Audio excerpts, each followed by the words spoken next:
wanna stay.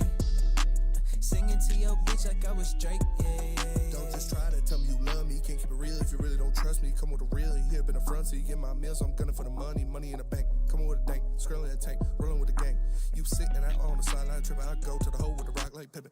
yeah. I'm okay. What up, though? Welcome to World Heavyweights Live on Sports.com. I'm Eazy. That's the Morax. What up, though? Young Chris, JB Smooth, Fine Ass JC, all in the building today. Make sure you guys hit the like button, 5-star review on our podcast platforms. Got a big show for you guys. Detroit Lions legend. Finance JC doesn't know how to shut the door. Detroit Lions legend Herman Moore will be joining the show. On top of that, Motherfucker. we got a Chicago Bears beat writer joining as well. Hey, don't talk to her like that. Talk to her like what? Like that. She can shut the door. I don't want to talk to her like that. You don't talk to Beth like that. I will next time. You better. But when she leave, I'll be talking again. When she leaves, I'll be talking again. Either way, on top of that, finally jumping into this Detroit Lions versus Bears matchup, which I think, I don't know. I'll say for the show, but I do this to myself because, like, I obviously, to talk about the game, you got to do a little bit of homework about the game. You learn some things about the team. You watch the film, and you're like, they're not as bad as, like, we want them to be. I'm being honest. They're bad. But if it's a moment, He's scared of the Bears every week. I'll tell you guys Like later on the show. clockwork. At 5:30 be specific. How about this though? Speaking of being scared, Rudy Gobert Yes. Oh man. dragged across the NBA floor. Yeah, he last got night. dog walked. Can we put this one on? Spartan dog. Yes, Draymond we had to can. show him, you Hey, know, I respect Had it. to show him. standing on business. Standing on business. Bro, the way he was waiting for this, bro. Like, he Look at dreamt of this so many times. Like, that was so He just keeps unnecessary. going, too. I know. He just keeps going, keeps going, keeps going, keeps going. Bro, Cat's like, what do I do? Oh my Bro. God, what do I do? Cat's like questioning, like he's scared to fucking attack Draymond, even though it'd be a 2-on-1 in that situation. Bro, Ant's just letting it happen because he doesn't fuck with Rudy. that's what I'm. Well, he goes like half-ass and grabs Draymond. I guess what I'm more disappointed in, he didn't cinch it in. He didn't cinch it in, You know what yeah. I'm saying? He could have like actually got him and put him to sleep. All I know is, Maybe we're just breaking it up. if anybody deserves to be treated like that on a basketball court, it is Rudy Gobert. So That's facts. I'm good with it. Draymond been waiting on that since he touched the Yeah, microphone. motherfucker shut down the NBA, bro. Yeah. He did. This is for the NBA. You just dragged him away. He did. How many games did he get suspended? Probably like 5 Yeah. plus. Chris? Yeah. I think 5. How many did he get suspended last year? I don't know. For stepping For on stomping on Sabonis. Yeah. Sabonis. I don't I know. think 1 game, right? He was like, I was jumping. I thought it was the floor. Yeah, I think it was 1 game. One game? Oh, yeah, because that's playoffs. Yeah. That's true. That was a good series. Jordan Schaefer says no T-Wolves helping. They hate him. Everybody hates Rudy Gobert. All right, hold on. Either hate him or they seen Draymond Green's highlight reel fucking knocking out everyone. All I'm saying is He's if nice with it. if somebody grabs my teammate in a chokehold like that and is pulling him around, I'm blowing this shit up. Yeah. I don't know, Draymond. I don't care who it is. You're scared of Draymond. You would never. I would if it was my teammate. You'd never try Draymond. I would if it was my teammate. Everyone's seen him If knocking out Jordan Poole. Draymond came in here and put you in a chokehold and started dragging your ass around the studio, That's terrifying. I'll punch him in his shit. Also, how are you getting like grabbed like that, choked like that at 7'2", wherever tall Rudy Because, Gobert bro, is? Rudy is soft. That's like and like you Rudy had is- to been taken down with one arm and then Rudy swooped Gobert, like a child. Rudy Gobert, when he is not 3 feet from the basket, is the most useless player in the NBA. Can we see this one more time, actually, Chris? I just Yeah, want to we see how, because Draymond's what, 6'7"? Yeah. Which is obviously tall to us, but to a 7-footer, that's like a whole nother. He jumped up. Yeah, he bro. jumped He up. did. To He cinch jumped it up. in. Look at him, bro. Nice. He's like a kid, bro. He's powerless. He's not even fighting back. We can't even get out. You're 7 foot. Yeah. Cat tried to help him at the end there. Look at him jump up, cinch it in. Yeah. Who do you think wins between? Is it Tried to Jaden strong of a McDaniels? word for cat. Jaden McDaniels is whooping Clay's ass. Yeah. Yeah. I could tell by the way he's throwing around too. Yeah. I could tell also when Clay, like if you watch, well I guess we don't have like the initial one of it, but Clay like tried letting go after his shove, and Jay McDaniels didn't. Yeah. I was like, nah, we're not doing that. Yeah. No Steph last night. Shit was chaotic, but I love it. I'm for it. I'm for it too. I'm all about it. I'm officially, speaking of basketball, unplugging from the 2023 Detroit Pistons until they win a fucking game where the NBA addresses the officiating. This shit is a disgusting Yeah, problem. you guys were there last night. Yeah. Bro, I wanted to leave. Yeah. Chris held me there hostage. And I had to be thankful because the tickets were free. I was like, fuck, I don't want to see this anymore. Yeah. Shout out my guy Colin. Shout out Colin. You're a real one. Colin's a good dude. But yeah, it was a terrible game. It's like Eazy and I were saying this the whole walk back to the car. Man, look, if you lose because you're the inferior team, okay, I could take that. But when you lose because of terrible officiating, that's when I have a problem. And don't get me wrong, there was problems for the Pistons throughout that whole game. But that Burks 4-point play, or should have been 4-point play called back, was just an absolute travesty. Because you know anybody else in the league, especially stars, were getting that kind of call. Yeah. Hell, Luka would have been able to take 2 more steps and then shoot that 3 if he wanted to. Like, it just was. It was a terrible, terrible officiating game, and if I want to lose, I lose on my own was turn. crazy. Yeah, that was terrible. It was disgusting. There was a steal that Killian had. I think it was Killian that was called back. There's another steal I think it was Killian that had. No, I think it was Cade got that steal, and they just called a random foul on Thompson. Ball, It was terrible. gross. They're a bad team. While having like the ticky-tacky calls the other way. It was and guys, I don't. Do you understand what it takes to like sit up here and like blame the refs? Like that's what fans do. It's a weak thing to do. I am a fan of the team. Don't get me wrong, but like it's a real fucking thing. Yeah. Like Monty's a mild-mannered guy. He's not a Stan Van Gundy where he's bitching and screaming all game and shit like that. For him to have post-game comments after being a part of organizations as both a player and another coach or other teams as a coach and have comments to say about the officiating, it's a fucking problem. Bro. Yes. It's disgusting. I'm not watching it. And again, until they win or until the NBA addresses that or I hear something about it, I can't, bro. That shit was so infuriating. On top of it, and this might have made it worse for me. Bro, I could have smacked 4 parlays last night. 4. And 3 of them were fat. You know who fucking blew it? I think you knew. You were in Beef the group stew, chat. right? One fucking rebound? Yeah. Are you kidding? Didn't he get hurt? No. He played. Damn. 1 rebound. The whole game? He played the whole game? They took him out halfway through the 4th. He was ineffective. Yeah, they benched him for the remainder of the game. No Jalen Duren. 1 rebound. Yeah. You're a broken man, huh? You I am broken. I need that shit, fam. He was. My boy Matt went with us 2 shots of Matt, and his parlay was cooking as well. They were looking good, and then at the end they both lost. So then Matt throws another parlay because he's like, I got to get my money back, and he says, "Eazy, what you think of it?" I sent it to Eazy, and Eazy goes, "I don't even want to look at this. I'm a broken man." Yeah, bro. I've never been more hurt over. And mind you, I lost not a fatty, but like a fatty. Like 100 something on Jalen Hurts' knee. Yeah. Like the last, you know what I'm saying, like kneel down to end the game. They lost 2 yards with that one. I was, for some reason, it didn't affect me as much as the fucking 1 rebound. 1 rebound's crazy. That's why Jalen Duren, 1 rebound. It's whatever, man. It'd be one thing if you bet on 10 rebounds and you got 6, but to bet on 6 and you got 1 is just insane when you're one of the biggest men on the court. Definitely the strongest. Anyone who tapped in for like football or taps in frequently for football, you're gonna get a lot more football. Unplugging from Detroit Pistons. There's actually one more topic on here today for the Detroit Pistons. I want to restore some faith. Hey, let them catch a dub and then restore some faith in me. But until then, fam, I'm out, bro. Faith in what? They're terrible. I mean, those are 2 back-to-back bad games for K too. 8, 9 in a row. 9 in a row. But all you have to do is look at the Rockets this year and realize that things can change drastically fast. Because the Pistons have $30 more million in cap space than the Rockets had this summer, and look how fast they went. You're saying faith in the long term? Yeah. I'm talking this year, man. Yeah. I'm unplugged, man. Yeah, I know, but like the people crying about it's all over. This is a failed experiment. Monty's not working. Like all of that stuff. That's what you gotta roll back on. But if you're unplugging for a season, I still wouldn't. But I get that more.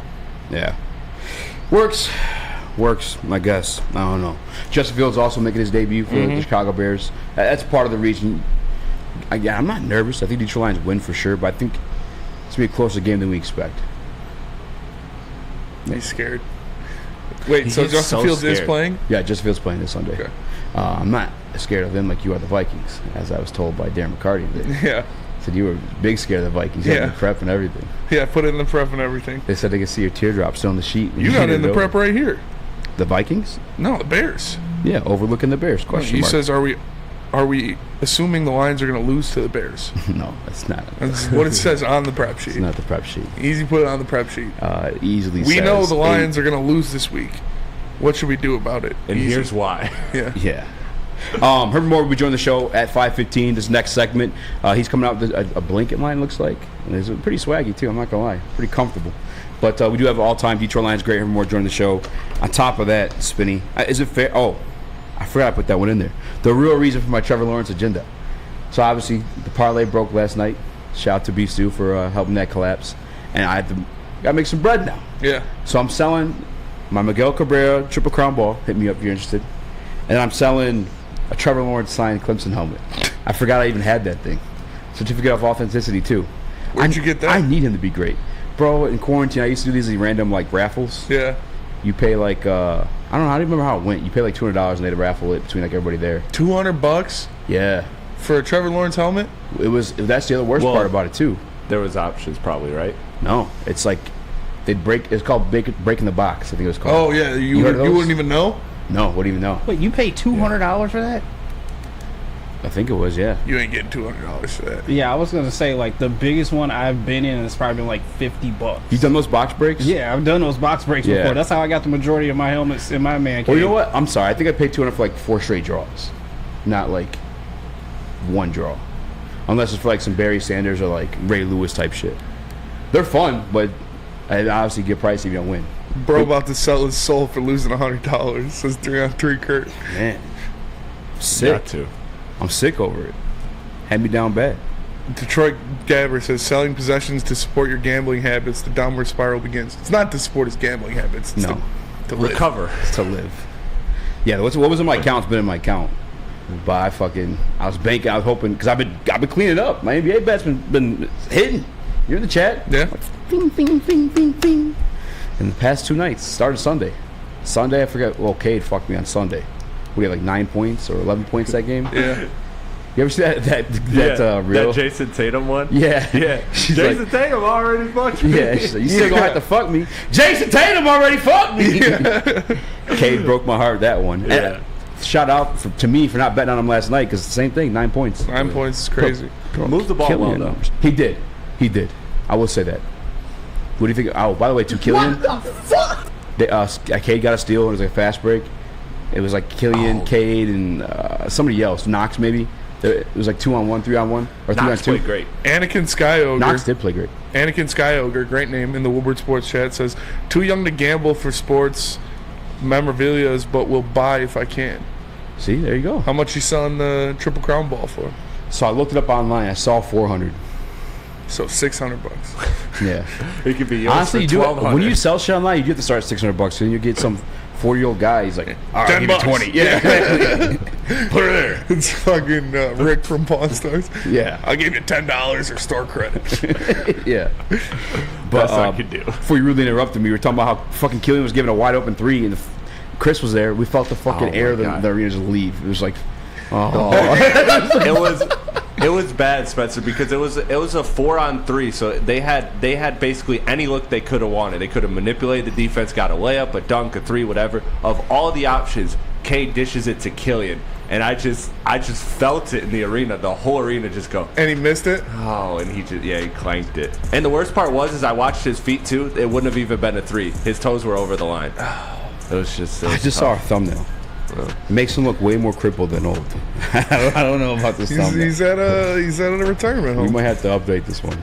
I got to see you a video at some point, Chris, too, of Dan Campbell speaking about that signing. But Spinny, tell us about Big Boy. Big Boy. Wintertime in Detroit is always better with comfort foods from Big Boy. Try the veal parmesan or the Southern Comfort chicken bowl. How about breakfast? The stuffed potato pancakes are back. The classic lumberjack or Santa Fe Garden. Also, the new apple pie hotcakes. They are too good to miss. Top it all off with the gingerbread shake for dessert. Stop in the Big Boy for all that and more.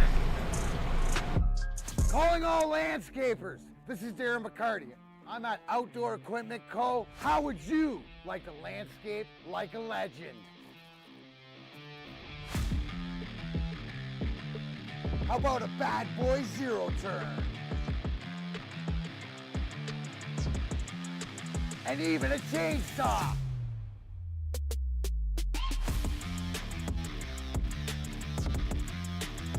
And even a weed whipper. Whether you landscape for your job or landscape for fun, get all your equipment from Outdoor Equipment Co., the official equipment provider of Woodward Sports. Michigan grown, family owned. OutdoorEquipCo.com. Woodward Sports' own Tom Mazaway and Sam Stick Day will be hosting our Lions postgame show after every Lions game all season long. Tune into the Woodward Sports YouTube channel for his hot off the press takes, game analysis, and Kool-Aid sipping celebrations.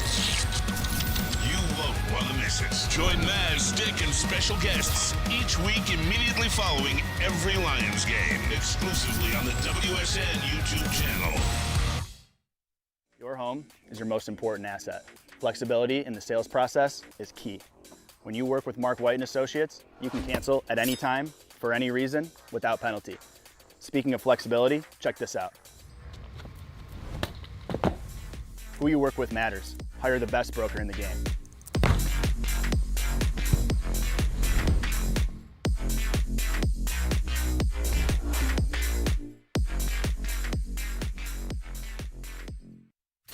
Come hang with the Woodward Sports crew all throughout football season on Saturdays and Sundays. Join our college football and Detroit Lions live watch parties. Inside the 5, caught, end zone, touchdown, Detroit Lions! With money on the line, featuring different special guests and surprises. Start times will vary depending on the game. Only on our Woodward Sports YouTube channel. Now, coming to Woodward Sports, Woodward and Main Street, the Woodward Sports Network Detroit Lions show. Catch Gabrielle D. Phillips, Matt Broder, and Terry Foster for all the latest news on your Detroit Lions every week. Only on the Woodward Sports Network YouTube channel and woodwardsports.com. Where's the most convenient place to get that big fitness energy? It's Planet Fitness. Join today for just $1 down, $10 a month. With over 2,400 locations and equipment for every workout, you can get in, get energized, and get going. And with free fitness training and most clubs open 24 hours, everyone belongs in the judgment-free zone. So join today for $1 down, $10 a month, no commitment, cancel anytime. Fall's the perfect time to shop your home and auto insurance. Make sure you guys do it the best. That's my guy Mark over at Swiss Insurance. Contact him at mark@swissins.com or give him a call at 248-800-4177. Again, that's Swiss Insurance, swissins.com. Check it out. What up, though? Welcome back to World Heavyweights Live on Sports.com. I'm your boy Eazy, joined my guys from Mo Rax. What up, though? Young Chris, JB Smooth. Smash that like button, be a friend, tell a friend, and share the stream because we are also joined by legendary Detroit Lion, Herman Moore, number 84. What up, man? Hey, what up, though? What up, though? What's good? Hey, man, I appreciate you joining us. I guess I kind of want to start with this because obviously you're a legendary wide receiver for the Detroit Lions, and we have a former first-round pick, and Jameson Williams has been under some scrutiny this year. I saw you post something about he's not getting too many short routes, but I feel like we've seen him in a couple slants, a couple bubble screens. Like, what do you think he needs to get going, or is it just him adjusting to some of Goff's ducks? Sorry, no, unnecessary shot. You know what, man? I'll be honest with you. I when I put that out there, I know a lot of people were not a lot of people. It was I would say 95% positive or whatever, but there's some that may question that they've already done it. And I think you have to repeatedly do certain things. You know, either way, you got to get him going. I think he's such a valuable piece to the offense. One thing I love about him, and to his credit, is the fact that even though he's not getting the touches that he wants, he's blocking downfield. You know how hard it would be to keep a young player focused, but you see his energy when he's out on the perimeter blocking. He's all in. So regardless of who's shining right now, and the fact that he hasn't really gotten off to the start that he wants to get off to, this young man is showing professionalism, in my opinion, in the way in which he's going about handling his business. Herman, I appreciate you for joining us. First of all, you're a legend, you know, in the Lions, a legend in the city and everything. It's awesome to have you on the show. And sticking with Detroit Lions wide receivers this year, Amon-Ra St. Brown is on a hell of a tear. Like, he's tied for the league lead in 100-yard reception games. He goes out there, feels like he's getting 8 to 10 ball, you know, every day or every week he's getting 8 to 10 balls. What do you see out of his preparation and his in-game management that makes him such an elite receiver? Well, one, you got to give a lot of kudos to the fact that this is a young man, again, who works really hard at his craft. The consistency of what he puts in practice and preparation, the offseason, that's really showing through in his consistency and how he plays. I mean, you look at the confidence in which he plays with. Did I think he would turn out to be a number one receiver on this team and be that number one guy that you could build an offense around right out of the bat? I didn't see that because we didn't know what to expect. But now as he's gone through, he's definitely proven that he's a number one receiver. He's that WR1. But also on top of that, his leadership in the way in which he goes out and he just commands presence. Right now, teams are still trying to figure out how to defend him. They're allowing him at times to run kind of free. And to the credit of Ben Johnson and Jared Goff, they're figuring out ways to find him, and they're making sure he stays a part of the offense. One other thing I'll say about St. Brown is this. He goes out and he creates off of the small, short throws, and he turns those into bigger gains. And then when he hits those mid-ranges, he's even more destructive for the defense. So I think he's doing a great job. They're doing a great job of dialing up different various plays for him to get him open because, teams are planning for him. So he's just been a great surprise, and it's great to see that he and Jared Goff are on the same page. Yeah, Amon-Ra's a dog. Yeah, he is. I like his yak ability there, too, a little bit. I guess keep it on track with Detroit Lions wide receivers here. Where do you think Amon-Ra, when all is said and done, do you think he inches close to you and Calvin as a Detroit all-time receiver?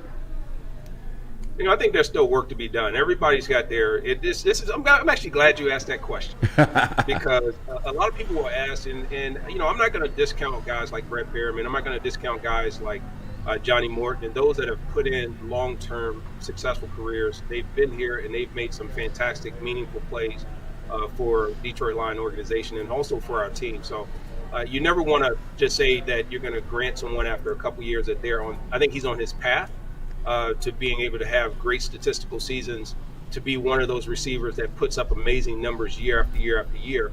But ultimately, we all have our own strengths and our weaknesses. And to compare that, there's things I've seen Johnny Morton and Brett Behrman and people like that do that I've yet to see him do. And he just hasn't had the time yet, and that being St. Brown, to be able to show just how wide his arsenal is. But I've seen Johnny Morton catch corner routes, slant routes, go the distance, go 90 yards, be able to go over defenders, diving catches, the whole nine. So when we talk about that, production is one thing. I think that's a part of what we do today. But when you start trying to just leapfrog guys, I think that's doing them a disservice. And you let St. Brown have his time and let him create his own legacy. And I think he's well on his way of doing that. And I hope he breaks every record. You think that as a receiver, but ultimately, I'm one of those guys that I never want to forget the people who did it before everyone else, because I think their legacy deserves to be honored as well. That's a fair point. And I have this question too, because we recently had the discussion, is he a top 10? Well, top 5 receiver was initial discussion. And then we kind of just broke it down and did our rankings of top 10 guys. How do you distinguish guys who have the actual production versus guys who can go out there and make those amazing catches when you're making those type of rankings? Obviously a Jamar Chase can bring you something play-wise that you can only dream of, versus Amon-Ra having maybe more yards, more tutties just because he's more consistent. How do you rank who's better? The guy who has the capability of doing great things or the guy who actually has the numbers behind it? Yeah, I think when you look at it, you got to look at the systems. You have to look at the time and the era.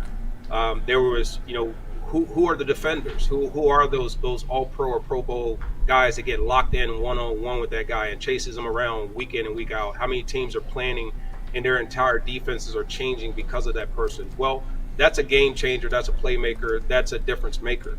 The person who gets a lot of stats and gets a lot of catches and all those things, in which I was in that part. I came in, I just because of my physical size, I was a game changer in the receiver unit because they were all shorter receivers. But then you bring in a guy who can jump 7'2", and he becomes a threat in the red zone. You have to defend that. So it changes your defense just by the sheer fact of my physical stature. A guy like St. Brown, he moves the chains. He's someone that's very dangerous when you're talking about short down and distance, someone who is in critical times when he needs to make catches. But is he going to be the guy that you fear that's going to beat your double and your triple coverage, down the field over guys? It's hard to compare statistics versus physical ability. So when we talk about all-time greats and we talk about who's done what, I think you have to put them in categories. And if it's on a statistical side, it's one thing. If it's on a physical attribute side, I think it's a whole different conversation in terms of who commands what type of attention. So to his credit, like I said, I think he's doing a fantastic job. He's doing what he's supposed to do. He's being a superstar when the team needs him to be a superstar. And you want him to make the most of the opportunities that he's getting. And to that I say, we as receiver brethren, we want him to be fantastic. I want him to be the number one receiver in the NFL for the Detroit Lions. And, you know, speaking of Pro Bowlers and All Pros, you know, you yourself played in Detroit for 11 years. You got 4 Pro Bowls. You got 3 first-team All Pros. I think this Lions team right now currently, they've got a couple first-team All Pros on it as well. I look at Penei Sewell as the best offensive lineman in the NFL currently. And personally, for me, this is the most complete team I've seen in my lifetime for the Detroit Lions. How do you judge that based on the teams that you played for and the teams you've seen in Detroit? Well, it's going to come across as when we get into those eras and we start talking about players. And, you know, I just don't think we're going to make cases to say there's these dominant defensive ends, interior linemen, you know, just safeties that are out there and corners that are locked down every time they go across and they're facing the defense. So I think you can't compare it when you start talking about legacy of teams either, because when you look at the run right now, if I said, tell me who you think is the most dominant team in the NFL right now, that teams they're just a juggernaut and they can win and they can beat anyone. I think the Lions are hitting the right note at the right time in a time and space in the NFL where it's up for grabs. The championship and the opportunity to be great as a team is up in the air, whereas you can't always say that when you go look back at how teams were structured and dominated. Their teams, it just not there. You can't compare them, and so it's tough to do that. You just say time and moment, and where are we? Where does this team stack up?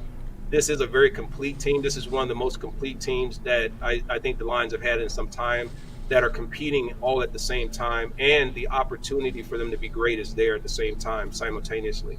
So all the stars are aligning with them.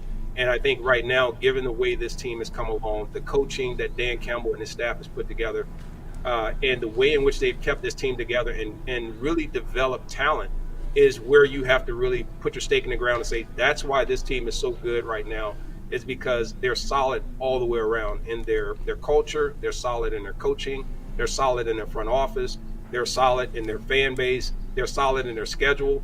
And I think right now, everything is favoring them to make a really, really good run. So this is extremely exciting as an alum. Herman, I know you got the Catchman collection, the best blankets in the business. Real quick before we discuss those, what's going on with the blanket coverage of the Detroit Lions? It's been kind of inconsistent this year. I've been firm on defend the Glenn. Every time these people start talking crazy about my guy AG, I kind of step up and I guess give him some context to it. But is there something I'm missing? Do you think there's more to do with the X and O's with the Lions defensive situation, or is it the Joes? Well, I think it's both. I think they've been caught in some schemes that were not conducive to the offensive set that caused them in some sets. I think there's been just teams that have just been better. They've had better dominant offensive lines going against in a defensive line that just wasn't quite up to being able to overtake them. When you find and you see some of the receiving tandems that they face, or some of the receiving units that they face, there's been some exposure in man-to-man coverage. There's been some lapses in coverage from the zone coverage as well. But right now, they're just not a team that can rely on any one unit to go in and just change the complexion of a game. They have to all be clicking on the same cylinders. You know, you want them to have more takeaways, which we saw early. As they have less of those, it's just a great thing that the offense just isn't turning the ball over, which allows them to negate the fact that they're not getting the turnovers defensively. But this is a team, and you talk about Aaron Glenn. I think he can continue to bring them along, but they have to be stronger.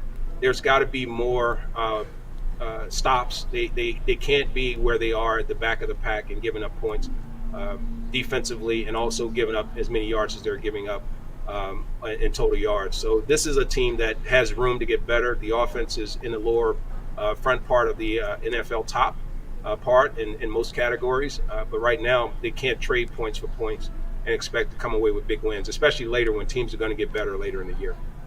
When it comes to blanket coverage, man, you got the best of business, the Catchman collection. Can you tell us how this all came about? So the Catchman collection is kind of cool, you know. So I was kind of envious. You got Barry Sanders, he's got his running man. Jordan's got his jump man. And by no trying to be a comparison, do I compare with those guys in terms of what their careers were like. But I wanted to have my Catchman collection. So I came up with different various things that I could do that spoke kind of to the temperature of the fan base, and also the culture of the Detroit Lions fan base and the communities around. So Catchman collection, we've all been drinking the Kool-Aid. I know if y'all are sitting there thinking about the Lions, y'all been drinking the Kool-Aid. So the drinking the Kool-Aid blankets, which we're giving, with our code, and we'll talk about how they can get to those by putting in their keyword or putting in their word. I think it was Woodward for today, wasn't it? Yeah, it's going to be Woodward. So, and they're going to get some nice percentages off on that.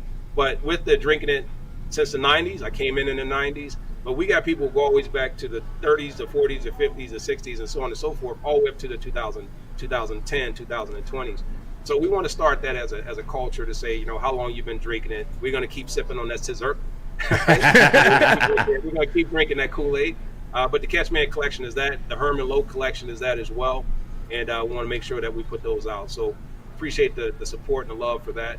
But, man, we're all living the dream right now. And the Lions are sitting in a space that I don't think many of us thought they'd be in.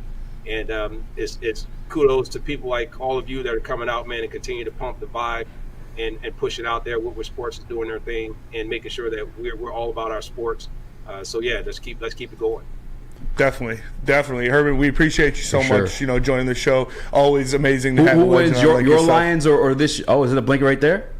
Oh yeah, go ahead. You go ahead and keep doing your thing. I'm gonna do my thing. Go ahead. Yeah. I was gonna say who's winning this? Dan Campbell's Detroit Lions or Herman Moore's Detroit Lions?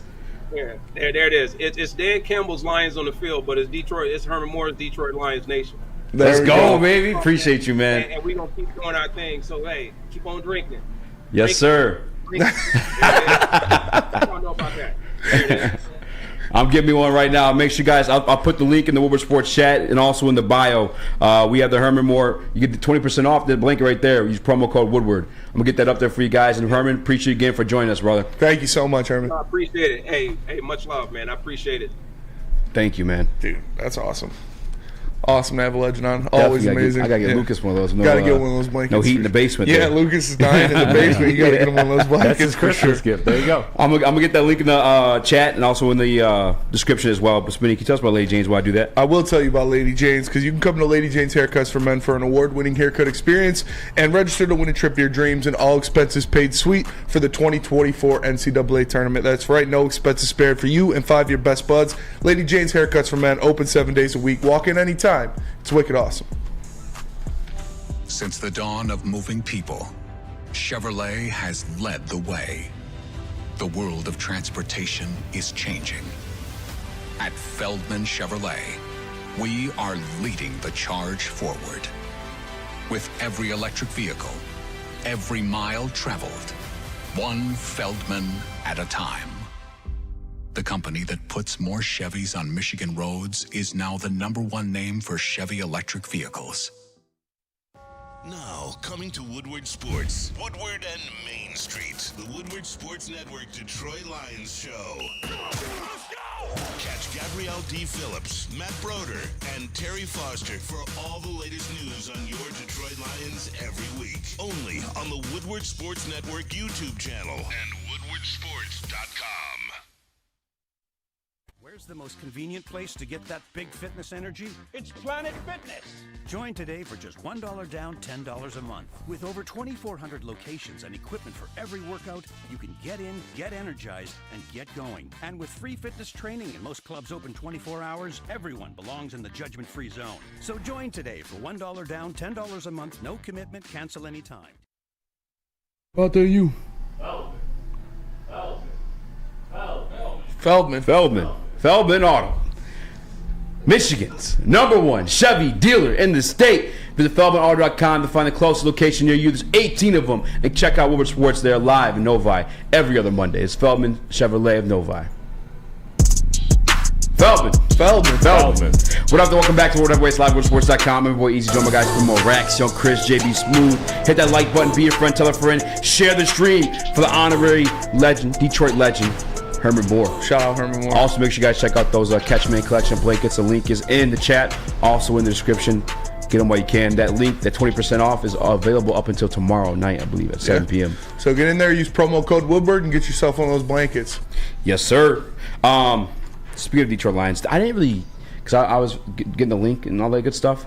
What did he say back to the JMO stuff? He just was proud of his professionalism in that situation? Yeah, for sure. He said there's a lot of, people that are on both sides, a lot of people that are being positive, a lot of haters, but he's being professional. Yeah. And the stuff he's doing outside of, getting active, where he's throwing blocks, giving 100% effort out there, he's proud of him. in his development so far. I'm very thankful for having the ability to talk to like legends like Herm Moore, Lomas Brown, and everybody across the great state of Michigan who we even grew up listening to, like media-wise too, when it comes to like Detroit Lions.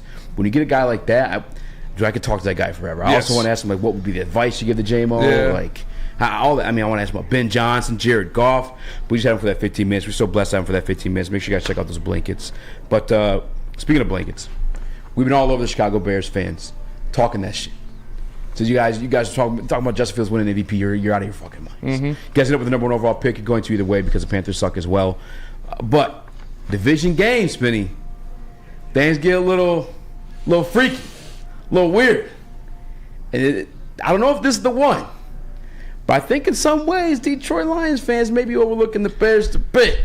Fuck the Bears. Amen. Fuck all that shit. Lions are about to go out there. They're going to dominate. David Montgomery, revenge game at home. They're going to go out there. They're going to run the ball down the throats of the Chicago Bears. Pause. I'm glad you said that. Did you know Chicago Bears? Second best run defense in the NFL. Yeah, I think, well, the number 1 in terms of like per carry. Yeah. And then third overall in like yards per game. Yards per game, they're second. That shit blew my mind. Yeah. They got a good linebacking core. They haven't heard these Detroit Lions offensive linemen coming down at them. They ain't seen Big Frank Ragnow, Big Jonah Jackson shoving it right up their ass. This is gonna be a domination. The Lions are gonna go out there. They're gonna take care of business. Like I said, whether it is Jahmyr Gibbs, David Montgomery, whoever it is, the Lions are gonna have their way with the Chicago Bears. Because I'm gonna get it right up in ya. Oh wow, Jesus, that was wild. That was wild. I love Sam. His delivery, you got to work on that one. Yeah. I want to know what the context of that was. I don't. On the season, the Bears have only lit up 760 yards to opposing teams collectively, which is pretty crazy because there's teams up there with like 1,700. The Lions, as you said, number 2 in the league, only 712. But the Lions' offense, we know it's predicated off that run. Some that play action for Jared Goff. That's one thing I was looking at, and I don't know how to like assess it when it comes to the Chicago Bears and that run defense. Like, is it one of those things that's too good to be true? It's the same way like we were like a top 10. Well, I guess, are we still top 10 defense? Are you still going to Lions a top 10 defense? No. That's what I'm saying. You think the Bears is kind of like a Fugazi type of defense? It is Fugazi. It is too good to be true. I am not scared of the Bears like my co-host. This man Eazy. He might have a fear of the Bears, but I do not. Not scared I carry of the Bears. Bear mace Vikings, on me though. just in case they run up. I am 100% confident the Lions are going to dominate this game. They're going to win it start to finish. It's not going to be close. I'm looking at the schedule, too, to give some context. Game 1, they play the Buccaneers. They don't have really much of a run game. Game 2, they play the Chiefs. And the Chiefs were actually the last team to rush for over 100 yards on the Chicago Bears defense. They blew them out that game. I don't know if you guys, anybody was watching, they took that one off air. They took the Chicago Bears vs. Chiefs game off air and went to another game. Chicago Bears also played the Broncos. The Broncos beat them. I don't know. What do you think of the Broncos run game? It's there, but it's nothing to be afraid of. Yeah, it's nothing crazy. Yeah, it's nothing wild. Javonte Williams, I think he was hurt during that game. I think he did get hurt in that game or before that game. I know he'd been hurt at some point in the season. And McLaughlin came in. After that, they played the Commanders, which Brian Robinson's all right. I wouldn't say anything to be fearful of. The Vikings don't have much of a run game. The Raiders, Josh Jacobs, I think, they beat the Raiders. So I know Josh Jacobs didn't do much that game. That's also the first game for Aiden O'Connell, if I'm not mistaken, too. So that one I'm taking with a grain of salt. Austin Eckler, he is great when it comes to like catching the ball. Their run game hasn't been good this year. Exactly. Yeah. Like actually running the ball, running through holes. That's not like their bread and butter. They're not so great at that. The Saints, I will say that the Saints actually do have a pretty solid like run game. Obviously between Alvin Kamara. I mean that's the one name you actually don't even mention. I can't really mention anybody else on their team. Yeah. Jamal Williams. Punk ass, traitor ass, traitor ass. But Alvin Kamara had his way with them. They beat them 24-17. And then the Panthers, obviously, by the way, irrational. When guys get overhyped, I just like, I do become a little bit of a hater. I think we're witnessing that here a little bit. But with what? I don't want to say the name, JG. But I just want to bring some reality to it. Miles Sanders, I remember people like, Miles Sanders. And I was like, dude, this guy's running behind one of the best same thing with Jamal Williams last year. Running behind one of the best offensive lines in the league. Of course he's going to look like something. Yeah. Gone to Carolina, ass. Nothing. Like the Big Sean song. Ass. So, I get that they're ranking 4th in like complete yards, and they're only averaging 33.2 yards per carry against teams, but given the context, bro, they really haven't faced anyone to be like proud of or stand on that. They haven't. And they're about to face the best running game in the NFL. Yeah. And the Lions are going to go in there and they're going to show them why they're the bottom of the division, why they're the bottom feeders, why they suck. Fuck the Bears. Lions are going to dominate them. 1,000,000% fuck the Bears. We got to go to break, though, because we do have my guest, Lori, joining us. He's a Chicago Bears beat reporter. Fuck the Bears. Keep that same energy, Fuck Smitty. the Bears. He gets in the bitch.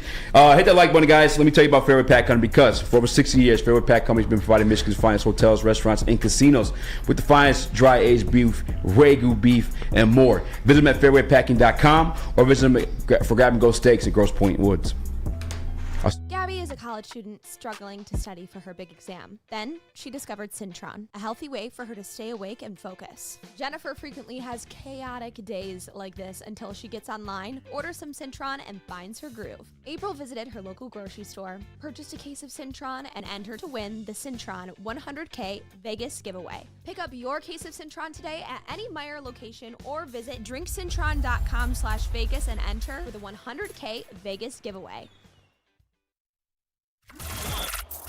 Woodward Sports' own Tom Mazaway and Sam Stick Day will be hosting our Lions postgame show after every Lions game all season long. Tune into the Woodward Sports YouTube channel for his hot off the press takes, game analysis, and Kool-Aid sipping celebrations. You won't want to miss it. Join Maz, Stick, and special guests each week immediately following every Lions game, exclusively on the WSN YouTube channel. How would you like to win not one, but 2 vehicles of your choice? One for you and one for your wife, your girlfriend, or your best bud. Get to Lady Jane's today for an award-winning haircut and automatically enter for your chance to win. Courtesy of Les Stanford Buick GMC of Ferndale. Lady Jane's, open 7 days a week, walk in anytime. It's wicked awesome. Now, coming to Woodward Sports, Woodward and Main Street, the Woodward Sports Network Detroit Lions show. Catch Gabrielle D. Phillips, Matt Broder, and Terry Foster for all the latest news on your Detroit Lions every week. Only on the Woodward Sports Network YouTube channel and woodwardsports.com. Come hang with the Woodward Sports crew all throughout football season on Saturdays and Sundays to join our college football and Detroit Lions live watch parties. Inside the 5, caught, end zone, touchdown, Detroit Lions! With money on the line, featuring different special guests and surprises. Start times will vary depending on the game. Only on our Woodward Sports YouTube channel. Now, how would you like to win $100,000, a Vegas getaway? Take your closest friends and live it up in the city that never sleeps. It's the Syntron Energy. Drink it and live it. Purchase a 24-pack today and enter for your chance to win the $100,000 Vegas getaway. You can do that at drinksyntron.com/Vegas and buy Syntron at your local Meijer store. It is the healthy energy drink with the great taste for people who desire to look good, feel good, and be the best version of themselves. Go to drinksyntron.com/Vegas. What up, though? Welcome back to World Heavyweights Live on Sports.com. I'm Eazy. It's been more racks. What up, Chris, JB Smooth. We'll be joined shortly by my guy, Lauren Cox from Locked On Bears. You gonna keep that same energy, Spinny? Oh, yeah, fuck the Bears. You gonna be rude to our guests? No, I'm not gonna be rude to them. You know what's funny? You know how it's like, we bitched out with what was his name we had on just recently? The guy, 3013. The list guy, yeah. Yeah. Was it the fuck his name? Justin? I don't know. Either way, it was we had smoke for him, and he came on. And we were like, yeah. It kind of made sense. Yeah, not the Dak Prescott one though. I didn't like that answer.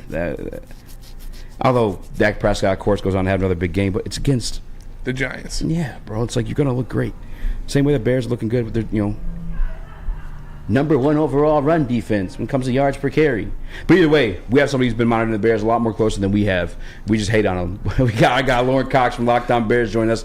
Lauren, what up, man? Hey, thanks for having me. Hey, I appreciate you coming on. I wanted to get you on because obviously it's rivalry week, and obviously we're NFC North rivals here on this show. We're Detroit Sports Network.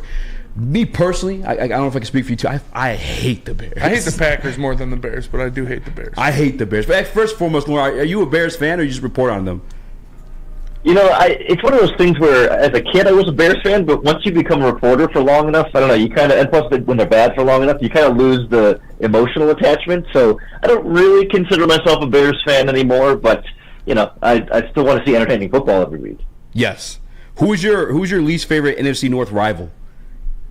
Oh, it's always Green Bay. I mean, full disclosure, I grew up in Wisconsin, so I've been exposed to Green Bay for a long time, and those two quarterbacks for the majority of my life. I've had enough of that. That's fair. That is fair. I hate the Packers as well. And I want to get right down into it. We talked about the run defense for the Bears and how they are second in the league in yards per game allowed to the run. And I feel like a big part of that is the 2 linebacker signings you guys made in free agency. I was a big fan of Tremaine Edmonds, but you guys gave him a lot more money than I was thinking he was going to go for. And then obviously TJ Edwards from the Eagles. How have they been playing in this Bears defense? And do you think they are a big factor of that run defense being what it is? There was certainly an adjustment period at the beginning where it's like, okay, 2 new linebackers playing next to each other in a new scheme with new defensive linemen and new everything around them.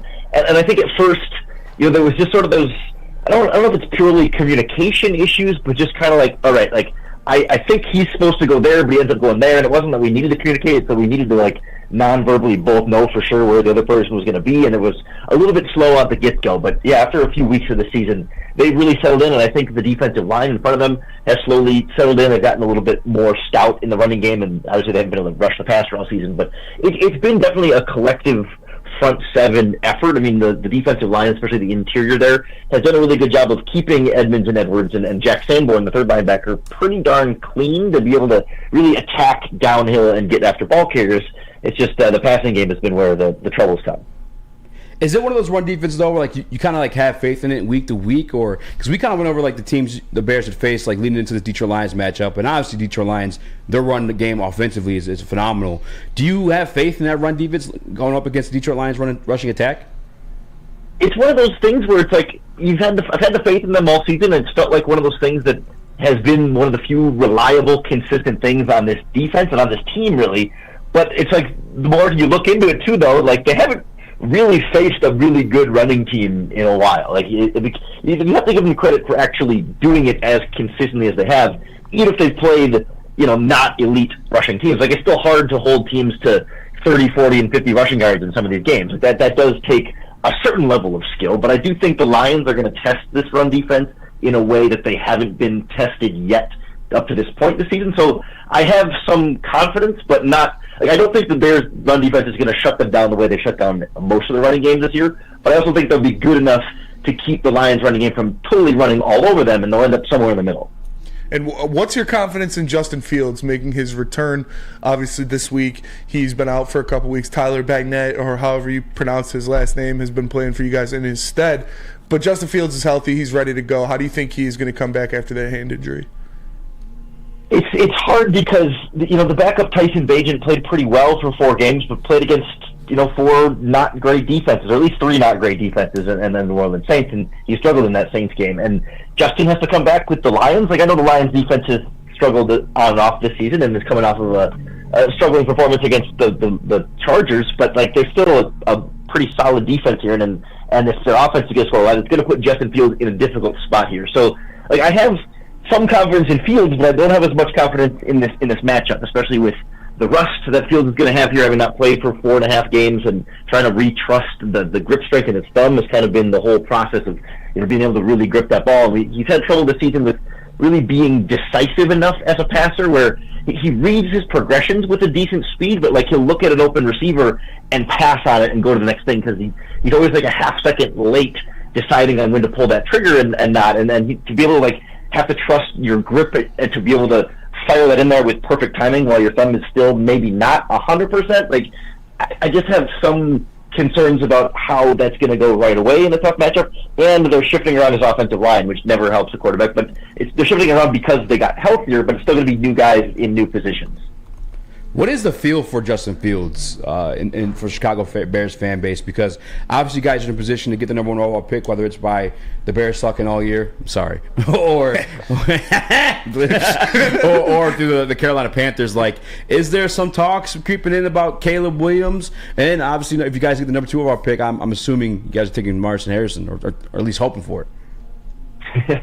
Yeah, that talk is full bore right now, and The injury certainly made that easier when Fields isn't out there. Really, it's these last 7 games of the season are his last chance to save his job as the Chicago Bears starting quarterback, at least. And I suppose there's a reality where they draft the quarterback and keep Fields as the starter while the rookie gets to start on the bench for at least a little while. But, I mean, long term, he's making the case of his future over these 7 games. And it really feels like he would need to have a spectacular 7 games to really change their mind in that regard, because you can't pass up a top quarterback in the draft, picking in the top 3, if not number 1, in back-to-back seasons, unless you know, like, beyond a reasonable doubt, without a shadow of a doubt, that Fields is the guy. And if there's any doubt after this regular season that, hey, maybe he's the guy, maybe he's not, we're not 100% sure, then the answer has to be no. You have to draft the quarterback at that point. And so he's got 7 games to prove that there's no doubt he's your guy after 3.5 seasons or 2.5 seasons of having doubts about he's your guy. Like, to me, it would have to be really spectacular to say, yep, these 7 games are enough to say we're sticking with him long term and not going to take a rookie.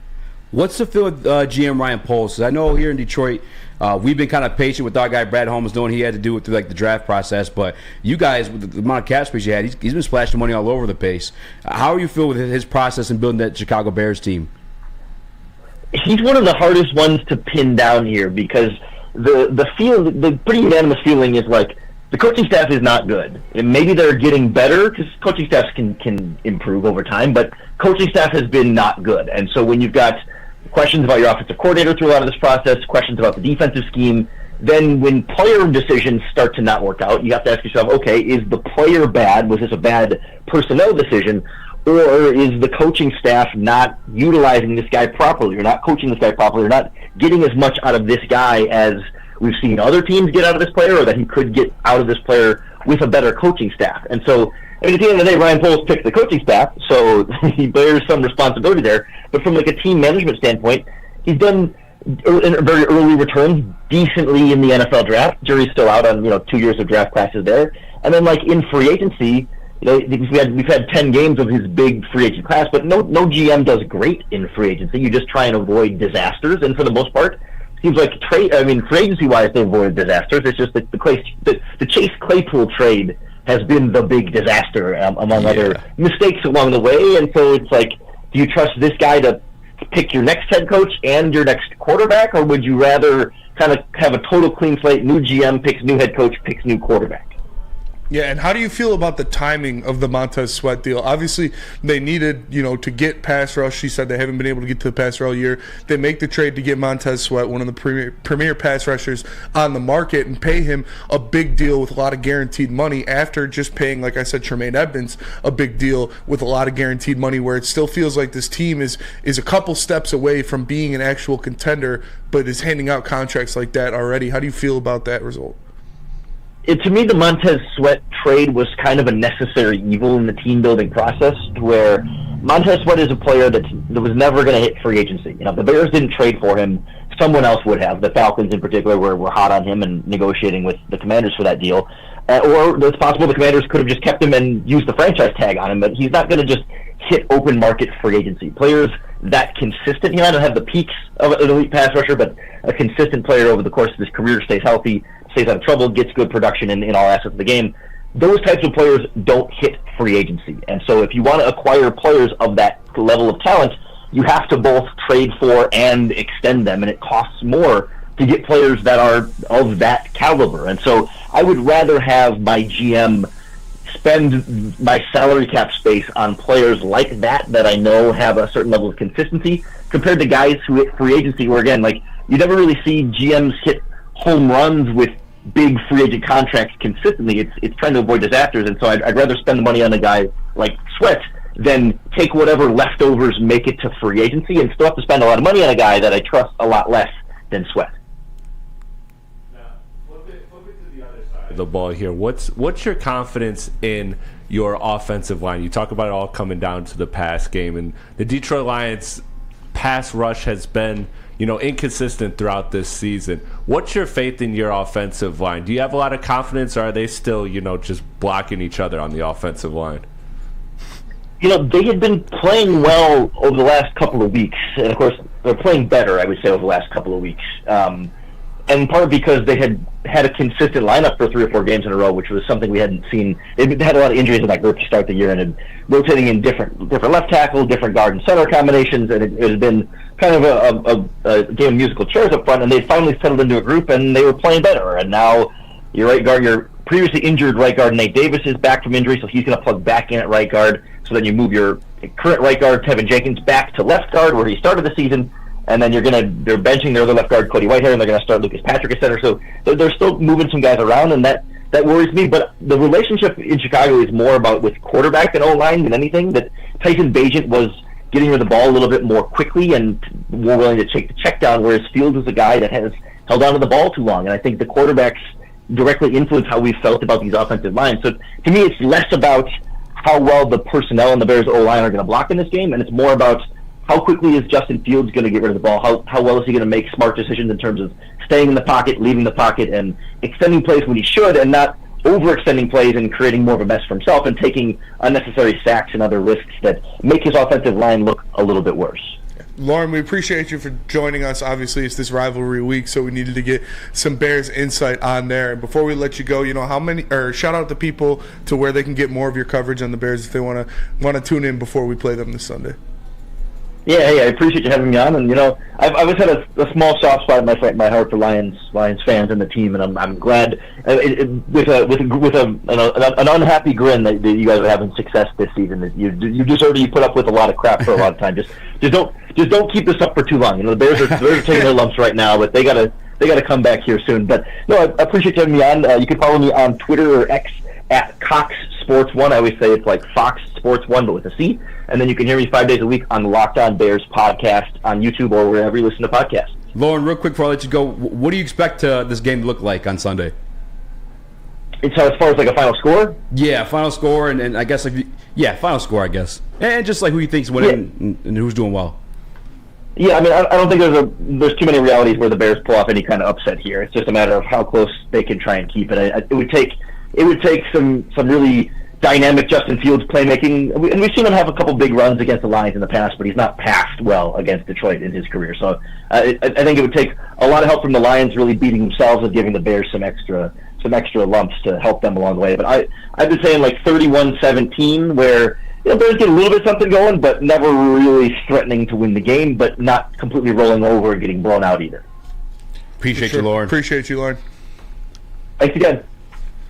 All right, let me tell you guys about Hamlin Pub. Have you ever wanted a bar where you're a regular? We have just the place for you. Head to one of Hamlin Pub's 7 locations and experience where everyone's a regular. They've got half-off pizza on Tuesdays. They've got food and drink specials for every NFL game and all Michigan sports matchups. So make sure you guys go experience your new favorite pub for all things sports. It's Hamlin Pub, where everyone's a regular.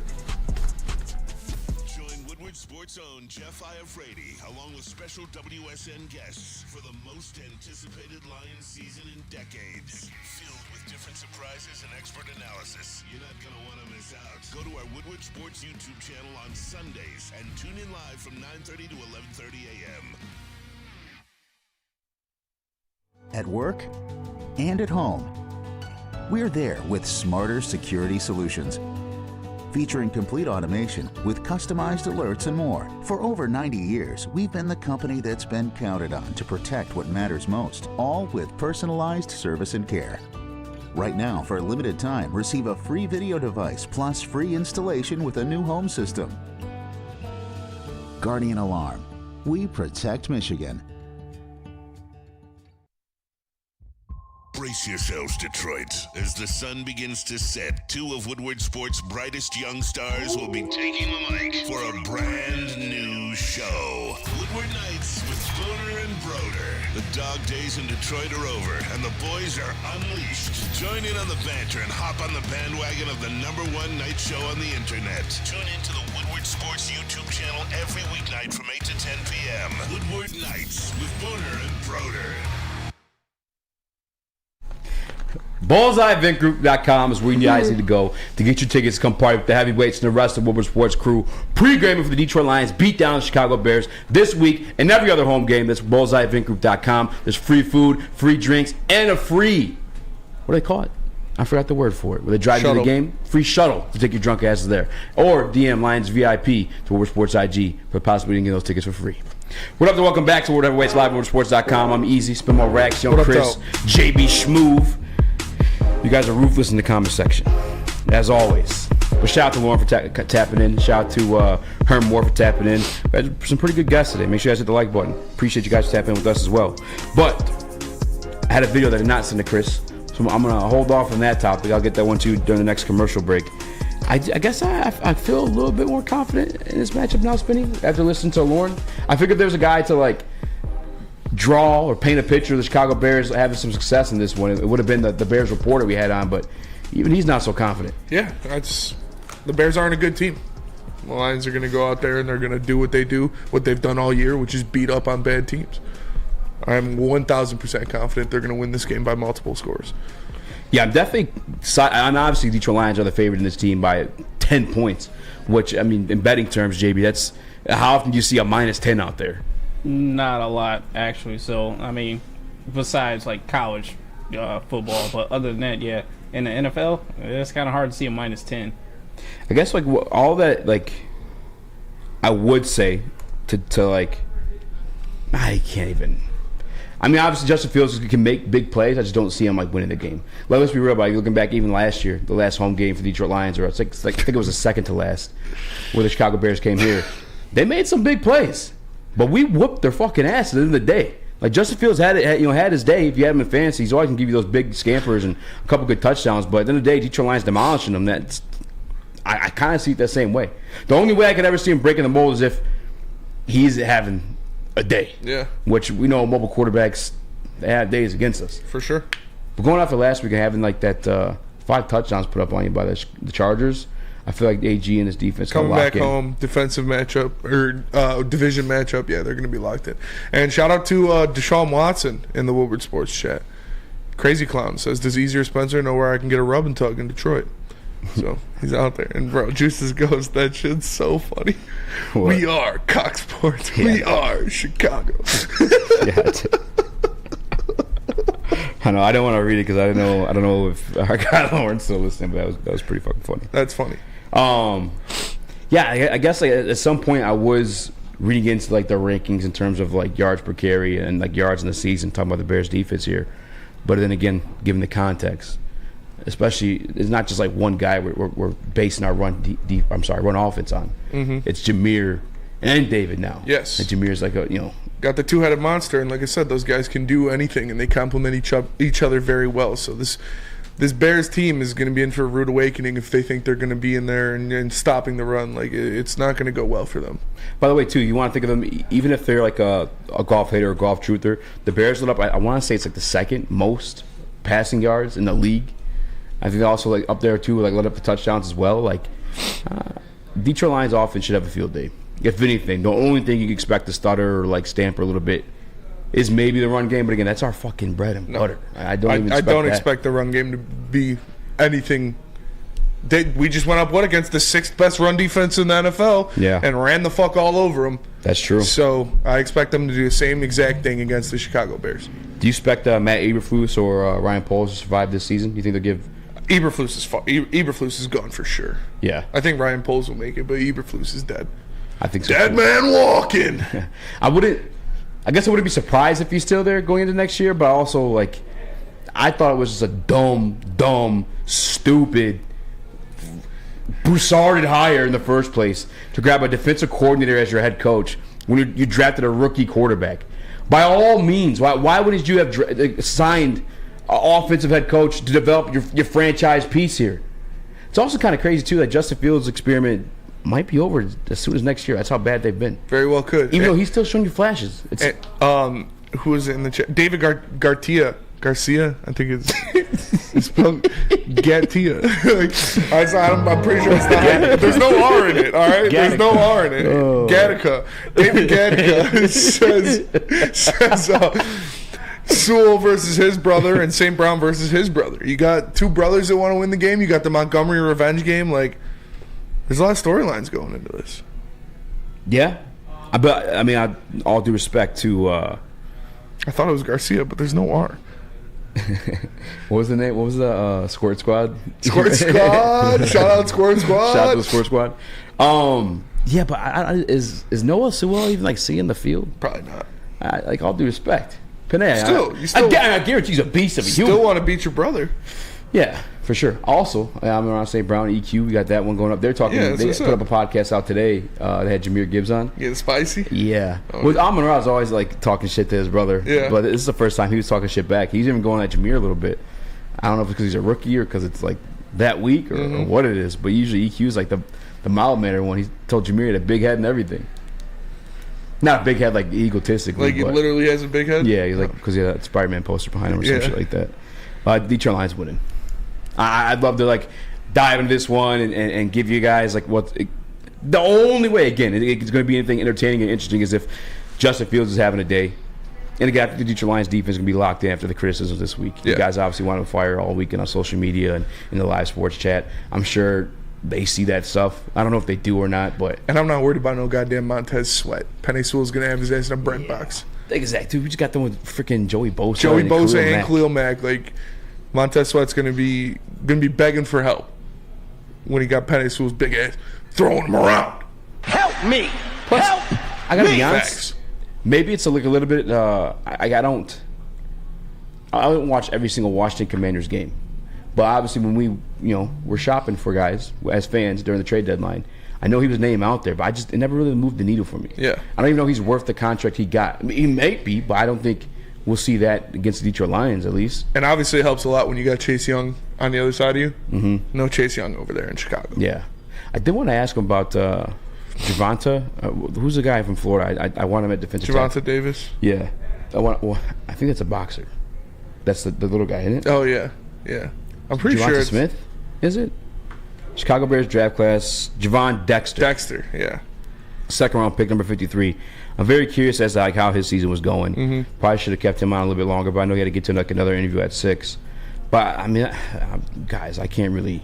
I tried to stir it up a little bit to make it, tune in and hear how the Detroit Lions going to beat the Bears, but you know how it's going down. Lions could go out there and beat the Bears with the C squad. Who's going to have the most yards? Receiving or rushing? David Montgomery. Oh, yeah. David Montgomery. That's a dumb question by me. He's gonna like that MJ meme, and I took that personally. He's gonna take this shit personally.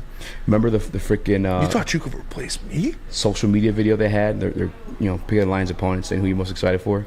Picked up the Bears. Yeah. He said, I can't wait. Yeah, bro. And like I get he's coming off the injury. He's 1 week. Obviously he's healthy enough to play. He had a 75-yard touchdown. Take Monty 2 touchdowns. But I think his body, he's gonna be a little bit more fresh. You know what I'm saying? I guess in this game too, at home. They're going to be feeding him too. Did you see Jonah on the injury report though? Yeah. Wrist and ankle. What do you think the severity of that thing is? I didn't even tap anybody to ask. I don't know. Yeah, I'm not worried about it. What was he out for before? Wasn't it the ankle too? I think so. The high ankle sprain? Oh, fuck. I hope he's probably just resting it then. Yes. That's what I'm thinking. Chris, do we have that injury report in there? Yes, we do. Can you throw that up there? Obviously full practice again for DPJ. That's probably what we should ask Herman about too. I had a whole list of questions I just left in my backpack. Today's practice, no Isaiah Buggs due to illness, no Jonah Jackson wrist/ankle. I'm assuming that's a rest day because he's just now coming back from the high ankle sprain. Ife Melifonwu has his hand, Le'Veon Enrique hip, Khalif Raymond ankle, Ragnow DPJ, back, Frank DPJ Ragnow, back. Full practices. I'm feeling good pretty to good. See that? Yeah, obviously Levi. All due respect, most credit to him for coming back. Don't care. Yeah, he hasn't really done much. Yeah, don't care. Not enough to be like, oh no, we're missing Levi. Hopefully DPJ gets some love. That'd be cool. Yeah, I think he's gonna take that DJ Chark role. Which, if I'm not mistaken, I think DJ Chark had a couple good games against the Bears. Maybe just a one. Yeah. And I think that's what he'll do. And J-Mo. Amen. God bless J-Mo. When we get back, we have Dan Campbell's comments on the new free agent signing, Bruce Irvin to the Detroit Lions. But before then, Spinny, can you tell us about Planet Fitness? Planet Fitness is the home of the judgment-free zone where anyone, and we mean anyone, can feel comfortable and work on their fitness goals. At Planet Fitness, you will experience a squeaky clean gym that has tons of equipment, a full-body workout in just 30 minutes, and all memberships include fitness training. You get all this for just $10 a month, no commitment. No matter where you are, there's a Planet Fitness close by, and more than 50 in Metro Detroit and thousands throughout the world. Planet Fitness, where your fitness is essential. Stop searching for a vehicle and start finding one. Les Stanford Chevrolet Cadillac makes it easy. We harness the power of multiple dealerships and own the biggest selection of GM brands in the area to get you the car you need. With the Les Stanford Group, you'll have access to 4 different dealerships, providing you with more makes, more models, and more choices. We're connected to more than 1,000 vehicles, and with so many high-quality CPO vehicles available, you'll find new car quality at pre-owned prices. You can start and end your search at lesstanford.com today. Now, coming to Woodward Sports, Woodward and Main Street, the Woodward Sports Network Detroit Lions show. Catch Gabrielle D. Phillips, Matt Broder, and Terry Foster for all the latest news on your Detroit Lions every week. Only on the Woodward Sports Network YouTube channel and woodwardsports.com. Savor the heart of home at Big Boy with our all-new down-home comfort dishes. Feast on home-style goodness with our Southern Comfort Chicken Bowl, veal parmigiana, and apple pie hotcakes. The down-home delight doesn't stop there. Potato pancakes are back. Dive into the richness of our perfectly crafted potatoes with our classic potato pancakes and our stuffed potato pancakes. Top off your meal with our new gingerbread shake, a seamless blend of creamy vanilla and sweet gingerbread flavors. Nothing beats the comforting taste of down-home cooking. Enjoy every bite, only at Big Boy. When it comes to your pet, don't settle. Give your pet the best. Premier Pet Supply is hands down Michigan's best pet store. Family owned and operated for over 30 years. 13 Metro Detroit locations. Over 60 brands of food. Lowest prices and curbside home delivery. Premier Pet Supply. Give your pet the best at www.premierpetsupply.com. What up, though? Welcome back to Woodward Rates Live, WoodSports.com. I'm your boy Eazy, join my guys from Rex. What up, though? Chris, JB Smooth. Smash that like button. 5-star review on all podcast platforms. Without further ado, we have the one, the only Dan Campbell joining us. Just kidding. Here's a video of him, though. I think, maybe that you can get from an extra outside rusher. Well, look, you can never have too many rushers in your building. So, it brings a guy who, we'll just see what it is. He still certainly shows that he's got a quick first step. He's got power and he can bend, We'll see where it is. I would say, there's been most of the games we played this year, our pressure has been very good. We're getting to the quarterback. And then we've had a couple of games where it doesn't. And I think we got to be careful that we don't, we're judging everything off of 1 or 2 times here. I'll start with what I just said. You can never have too many guys that you feel like can affect the quarterback. With Vaitai going to IR, do you expect him back at all this season? That's Dan Campbell speaking on the signing of Bruce Irvin to the Detroit Lions. It's everything we told you guys yesterday. We need to bring in some bodies here. And hopefully he's one that it pans out for him long term. Some of the news broken from that press conference, too, was the fact that Big V is done for the season. He is officially on IR. The back injury was it took him out. He's gone. And unfortunately, I'm so confused. Sorry, I apologize. Unfortunately, I think he's done.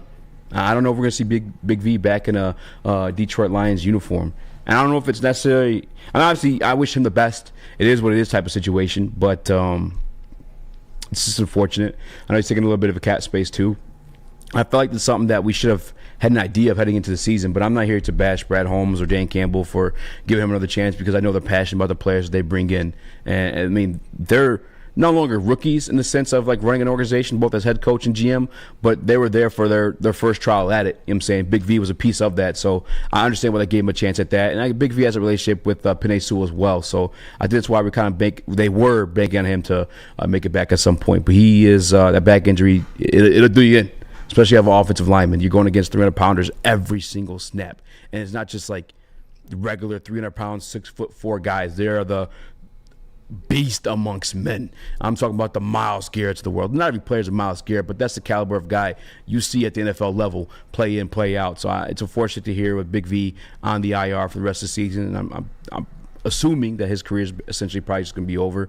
And on to another old guy, though, Bruce Irvin. As we spoke, Smitty, did you ever come around to that signing? Are you opening up to him becoming not an all-star or Pro Bowl by any means, but are you excited about it yet? No, I mean, it's like I said, it's what he said. It's a body. It's another guy. You can never have too many pass rushers for sure.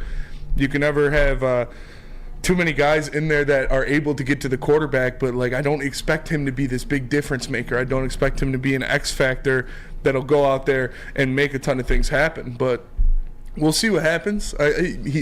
He's going to be used in very limited fashion. I would assume he's going to be used in very specific parts of the game, whether it's 3rd and long or obvious passing downs.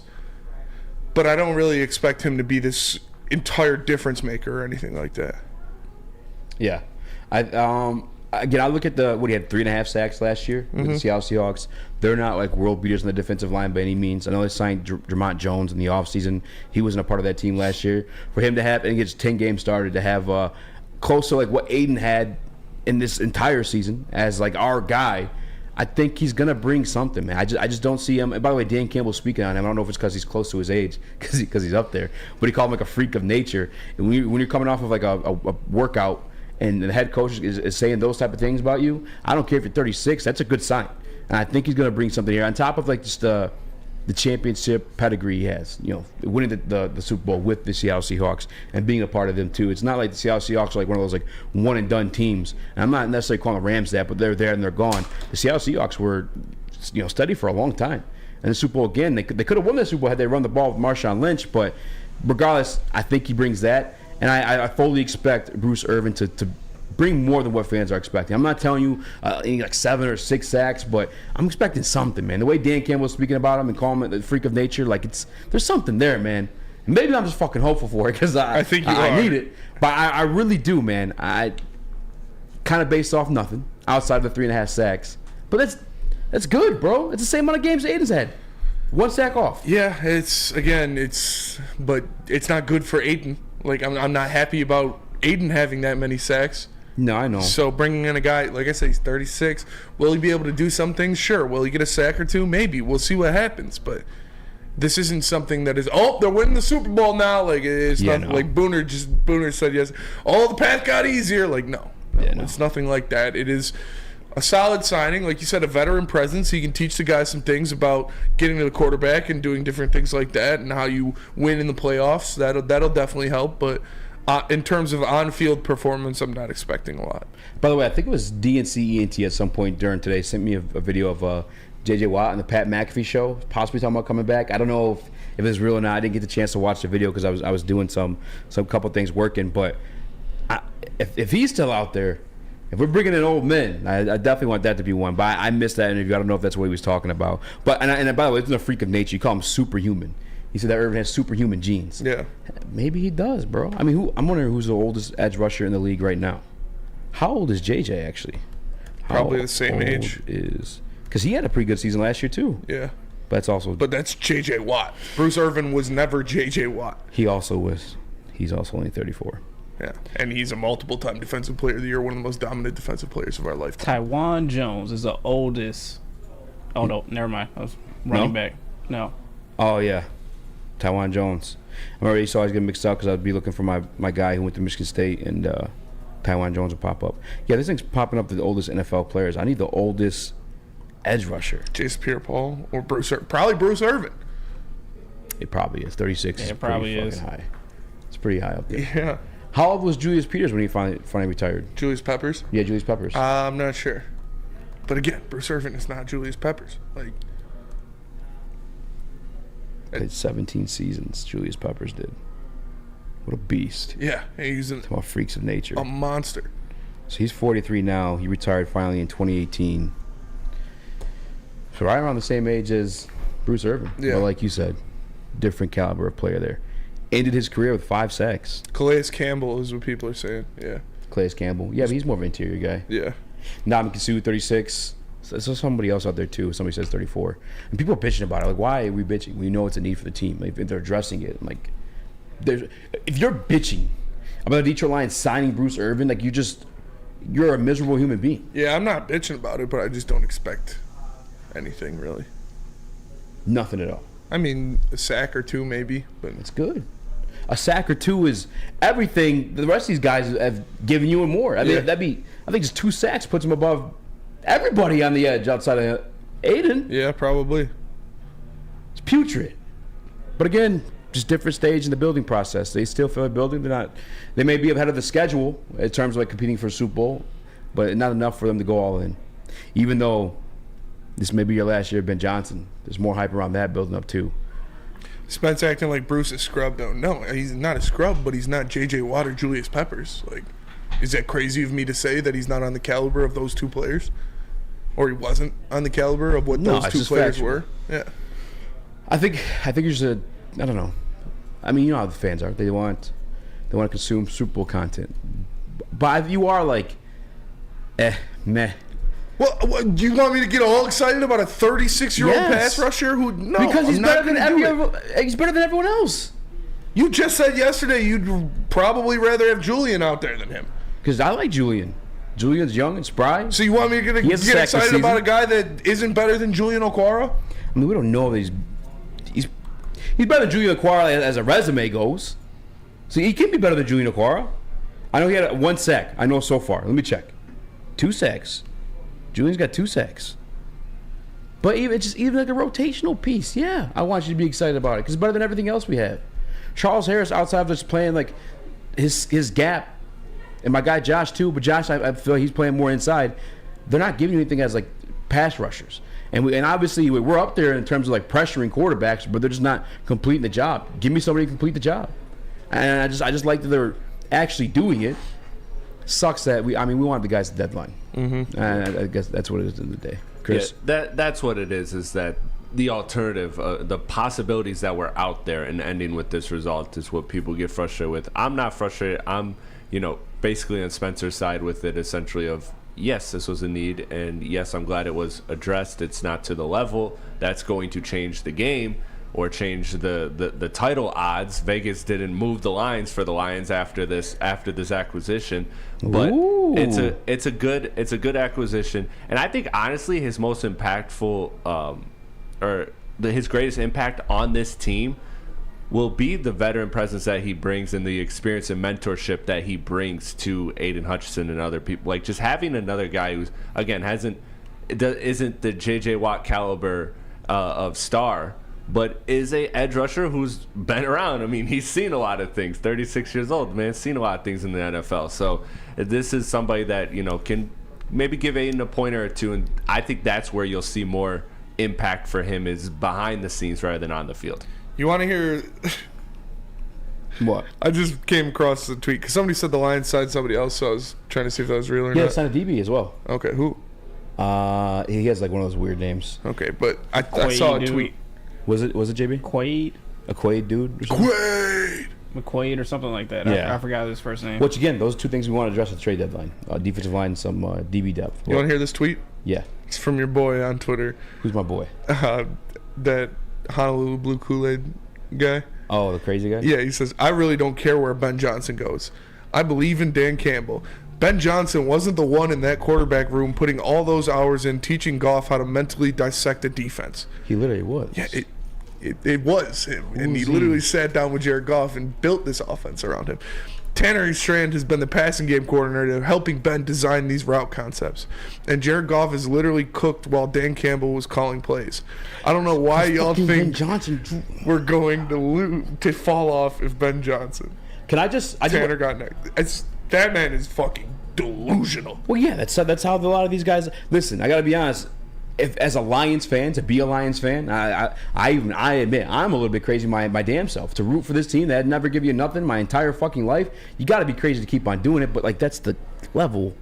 That's what the Lions organization drove these fans to. You got to be delusional, keep going, right?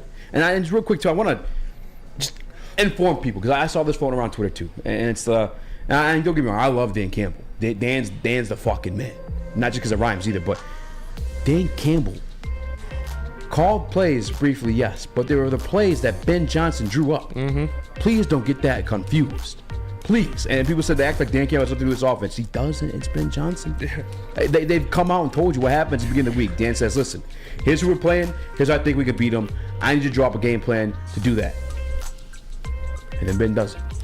And that man really said Ben Johnson wasn't the one teaching Jared how to dissect the offense. Yeah, that's wild. Yeah, he was. Like, who else do you think it was? You think it was Dan Campbell? Yeah. Come on, bro. Like, I love Dan as much as the next guy, but You're trying to cope here. It's pretty sad. Anthony Patch talking about a little Kellen Moore action. Maybe Goff has learned enough to now become the new OC when Ben leaves and Hooker becomes your starter. That's Player coach Jared Goff. Let me tell you guys about Guardian Alarm. Guardian Alarms offers customized solutions from real experts. Their professional technicians take the time to recommend security and automation solutions specific to your needs. They also have 24/7 professional monitoring. You can call them anytime, day or night, and know a Guardian Alarm team member will stay on the phone as long as needed. And of course, they have technology backed by people. Your safety and security deserves technology that's been proven to work and people who have been proven to care. So call them at 1-800-STAY-OUT. That's 1-800-STAY-OUT. And let them know Woodward Sports sent you.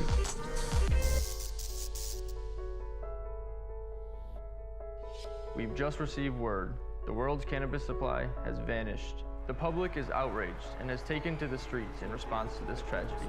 The individual responsible acted alone, and we can only hope they will make things right soon.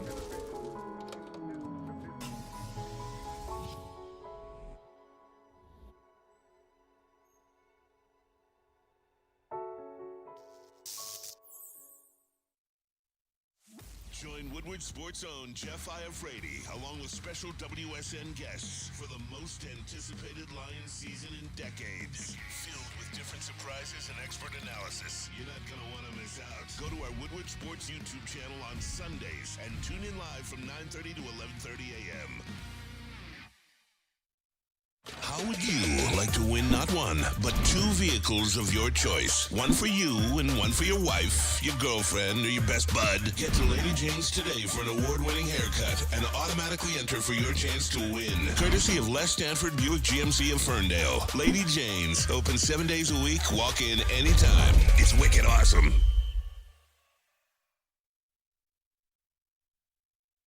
Dispo Dispensary is your local cannabis plug.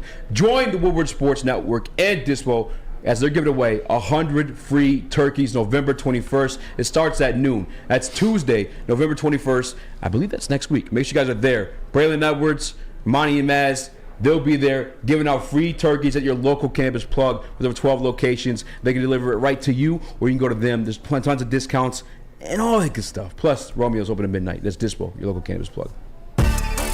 What up, though? Welcome back to Woodward Heavyweights Live on WoodsportsCom. Danny G makes a good point in the Woodward Sports chat.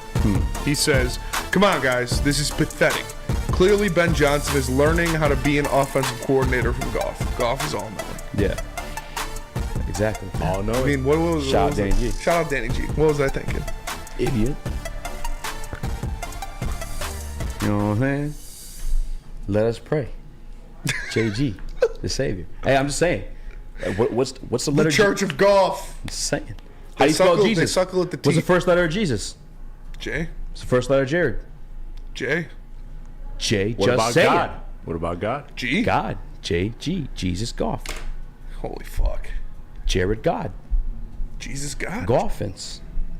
Get with it, guys. $60 million contract coming soon. Somebody asked me on Twitter, and I don't know if they listened to the show. I know they didn't follow me. I told them the answer. They follow me. But they asked me, like, what deal would I give JG if I was in Brad Holmes' shoes? $20, take it or leave it.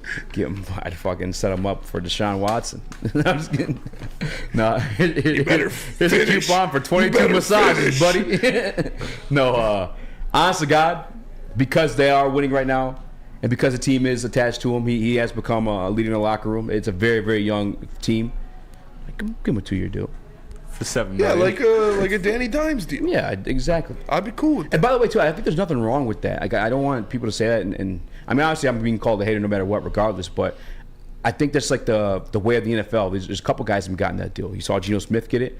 You saw, obviously, Danny Dimes get it. I believe Tom Brady signed the same thing, too. 2-year deal. Mm-hmm. Matthew Stafford, 2-year deal. It's one of those, like, flexible deals where it's like, you'll get paid for your time here, but there's this little, way we could pivot off you if things aren't working out. And I think that's what he'll get, unless he truly goes out there and just balls and proves all of us wrong. Corey Berry says 11% of the cap. Honest to God, yes. If I could get away with it, a 1,000,000%. Just under. I really would, but in all reality, it's definitely. Andrew Jones is right. Ben Johnson kicks puppies. Nobody should hire him. Yeah, nobody should hire Ben Johnson. He burned my crops. They should not hire him as a head coach. absolute shithole. And it's kind of, I guess, extends itself into like another conversation we had here. It's like, what type of contract do you expect Amon-Ra to get? I had a couple of things. I switched it up. I usually printed the earlier one, but there's a couple guys I think the Detroit Lions are like must signs. I think Amon-Ra as soon as next year, because he's a 4th round pick heading into his final year. I guarantee you, he's as much as he loves the city, as much as you guys love the way he plays. Every other team's felt that way too when receivers held out. Yes. I think he's probably going to hold out this summer till he gets a deal. What are you thinking, like 20? I'm thinking 22. Right? I'm thinking 22 is what you're going to have to pay Amon-Ra per year if you want to keep him in Detroit. Because you look at the deals around the league right now, and 22 would put him right under Terry McLaurin. And that would be 1, 2, 3, 4, 5, 6, 7, 8. He would be the 9th highest paid receiver in the NFL. How do they... It would be above DJ Moore and below Terry McLaurin. How do they afford those deals over there in Washington? Rookie quarterback. Yeah, Terry McLaurin's got 23. Curtis Samuel's got 11.5. Yeah. Dude, the Chargers. They paid Khalil Mack and Joey Bosa and Derwin James. Keenan Allen makes $20 million a year. Mike Williams makes $20 million a year. Yeah. And Herbert's, his isn't kicking in until what? Because this is his 4th year. Yeah. 3rd year. His 3rd year or 4th year? 4th year. I think, yeah. His caps, I feel like Derwin James, they might just clean house. Tyreek Hill's making 30 M's a year. So this is what I'm saying. And I want you to bring this, because I'm curious, like Neil's answer on this too, because he's a big salary cap guy, likes to brag about the amount of cap space they have heading into next year, and teams can get better from it. But again, you just said $22 million for Amon-Ra St. Brown. Mm-hmm. I'm assuming the same. Let's say 20 as a low number. Okay, so from $58 million in 2024 cap space, I think the Detroit Lions have. Boom, take 20 off rip from Amon-Ra St. Brown, which might be lower because of the actual cap hit, but 15. What do you want to land this thing? You want to land the plan at 15, 20? Amon-Ra? For cap hit next year after his new deal. Oh, yeah. Probably 20. 20? Okay, so let's drop it down to 48. Now, everybody wants to re-sign Goff, right? Everybody? But I mean, a majority of you would like to re-sign Goff. Yes. So after we pay Amon-Ra St. Brown, we're talking about $20 million right there. And then Goff, you're talking about 40 something. But with Goff, you could do it, and Amon-Ra, you can work these to where it's maybe Amon-Ra's backloaded, Goff's is front-loaded, something like that. A lot of it is could be in a signing bonus, like they did with Stafford, where he had like a $50 million signing bonus. That's for sure what's and going to then happen. only made like $2 million his first year as a cap hit. I'm writing it down right now. Amon-Ra, Jared Goff. So for Jared, I'm going to say 47. Is that fair? I know Neil was talking 42, but I'm with you. There's no Goff way. is under contract next year. Yeah, he is under contract next year. Biggins, he makes $31 million. Do you think he sits out, or do you think he's going to hold out for the deal? I don't know. I think he'll play. I think he'll play too. I don't really see. He doesn't seem the type to hold out. But then again, I don't know what the situation was in LA. A lot of quarterbacks don't hold out; they just get the deal. Yeah, that's what I think is going to happen. I feel like this regime and the level of respect that they have for Jared Goff is, I think a deal will be done before a season even. And you still got what about. two more years of Penny, because you got next year and then his 5th year option. So I'm doing the numbers right now because there's 2 other guys that I want to talk about that I want back for damn sure. Graham Glasgow and Jonah Jackson. I think you could survive with one of them. That's fair. I think you can survive with one of them. We saw the offensive line look good. But look how much more elite that run game is. Yeah, it's with Jonah in there. Yeah. And then how much versatility you have with Glasgow. Like I want them both. Yeah. I don't expect Glasgow to get anything crazy with Jonah Jackson. Jonah will be like 10, 12 million. Oh, easily. Because Evan Brown left. I'm about to see what Evan Brown got right now. I feel like Evan Brown got like 11 or something. I know that's what he was expected to get. I don't know if he actually got that. Evan Brown, cap hit. They just brought me a hockey player. What the fuck? Pardon my French. I apologize. Is this the same Evan Brown? That was, Evan Brown. He only got $2 million on a 1-year deal with Seattle. Damn. So he just left out of spite, it feels like. Because we could have signed up to that. Yeah. But I guess I think Glasgow's better. Yes. To be honest with you. I would agree with that. Okay. So just doing math, simple math. Quick maths. And that's what I'm saying. So we're talking about backloading deals, so it's like the small cap hits. If Goff, you think he's going to get a 4-year deal or 2-year? It's going to be a 4. Because if he's backloading, it's going to have to be a 4. Yeah. Fuck. But maybe it's one of those situations where there's little dead money when they do move off of him. Because that's another thing, too, that DNC brought up is like he mentioned, okay, so you're going to let Goff walk for free. But she made a great point. Matt Ryan did get traded still for, I don't know what the actual trade market. Could JB, can you pull up what the trade was when Matt Ryan went to the Colts? Yeah. And what they got back in exchange? Because you can re-sign Goff and move off him and onto Hendon Hooker and also just not lose Goff for nothing. Mm-hmm. So, I mean, I think that is I agree with that. So, I mean, you want to re-sign him purely for that. I just don't want it to be a 4-year deal, which is crippling you, and the dead money after. But maybe, I don't know. I mean, there's definitely tons of ways you can work it out. It's going to happen. It's inevitable. So Matt Ryan got traded to the Colts for a 2022 third-round pick. Damn. That's actually pretty high compensation for like what he was. Mm-hmm. I think you get a third round for sure out of Goff. At least a second. Right? Yeah. Yeah, it's oh yeah, at least a second for sure, especially how he's performed. I don't know what they're gonna do with him. I just feel like they're gonna re-sign him. They're gonna give him a contract. They're gonna move forward with him. That's how they're leaning. That's how they're talking, and I just feel like that's what's gonna happen. 33rd. How do you fuck you say that name? 3-1 third. 3-1 third. Okay, I was trying to read 30th out of that 31. 31 and a third. Because it used to like Woodward Sports, but y'all falling off. Spinny, start your own. Damn. What's up? What's the beef, fam? What's up? Follow me at Spemo Racks. I'll go live every day. No. Shit. Follow me at Speakeasy Sports. I'm gonna start going live too. Just doing some math. I don't know, man.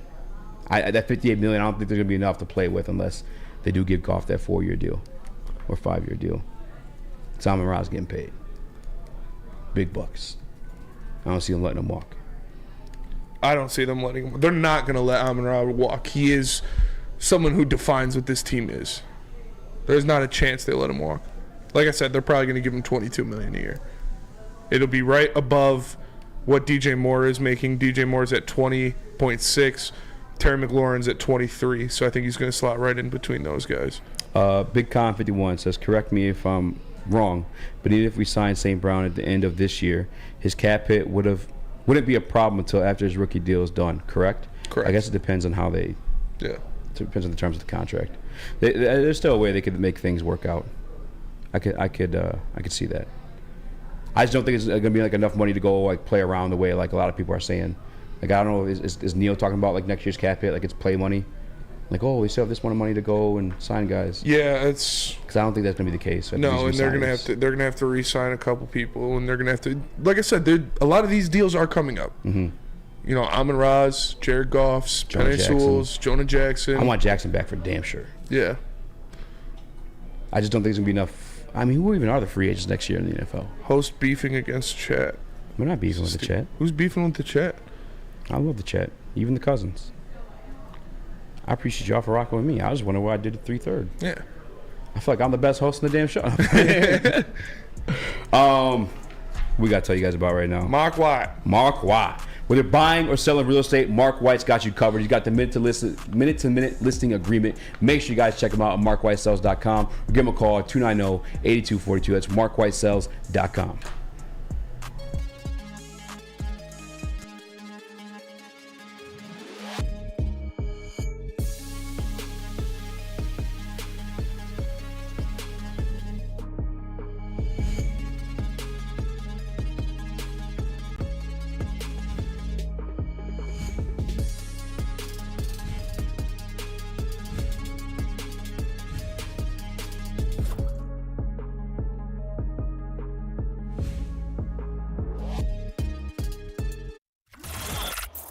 Woodward Sports' own Tom Mazaway and Sam Stick Day will be hosting our Lions postgame show after every Lions game all season long. Tune into the Woodward Sports YouTube channel for his hot-off-the-press takes, game analysis, and Kool-Aid sipping celebrations. You won't want to miss it. Join Maz, Stick, and special guests each week immediately following every Lions game, exclusively on the WSN YouTube channel.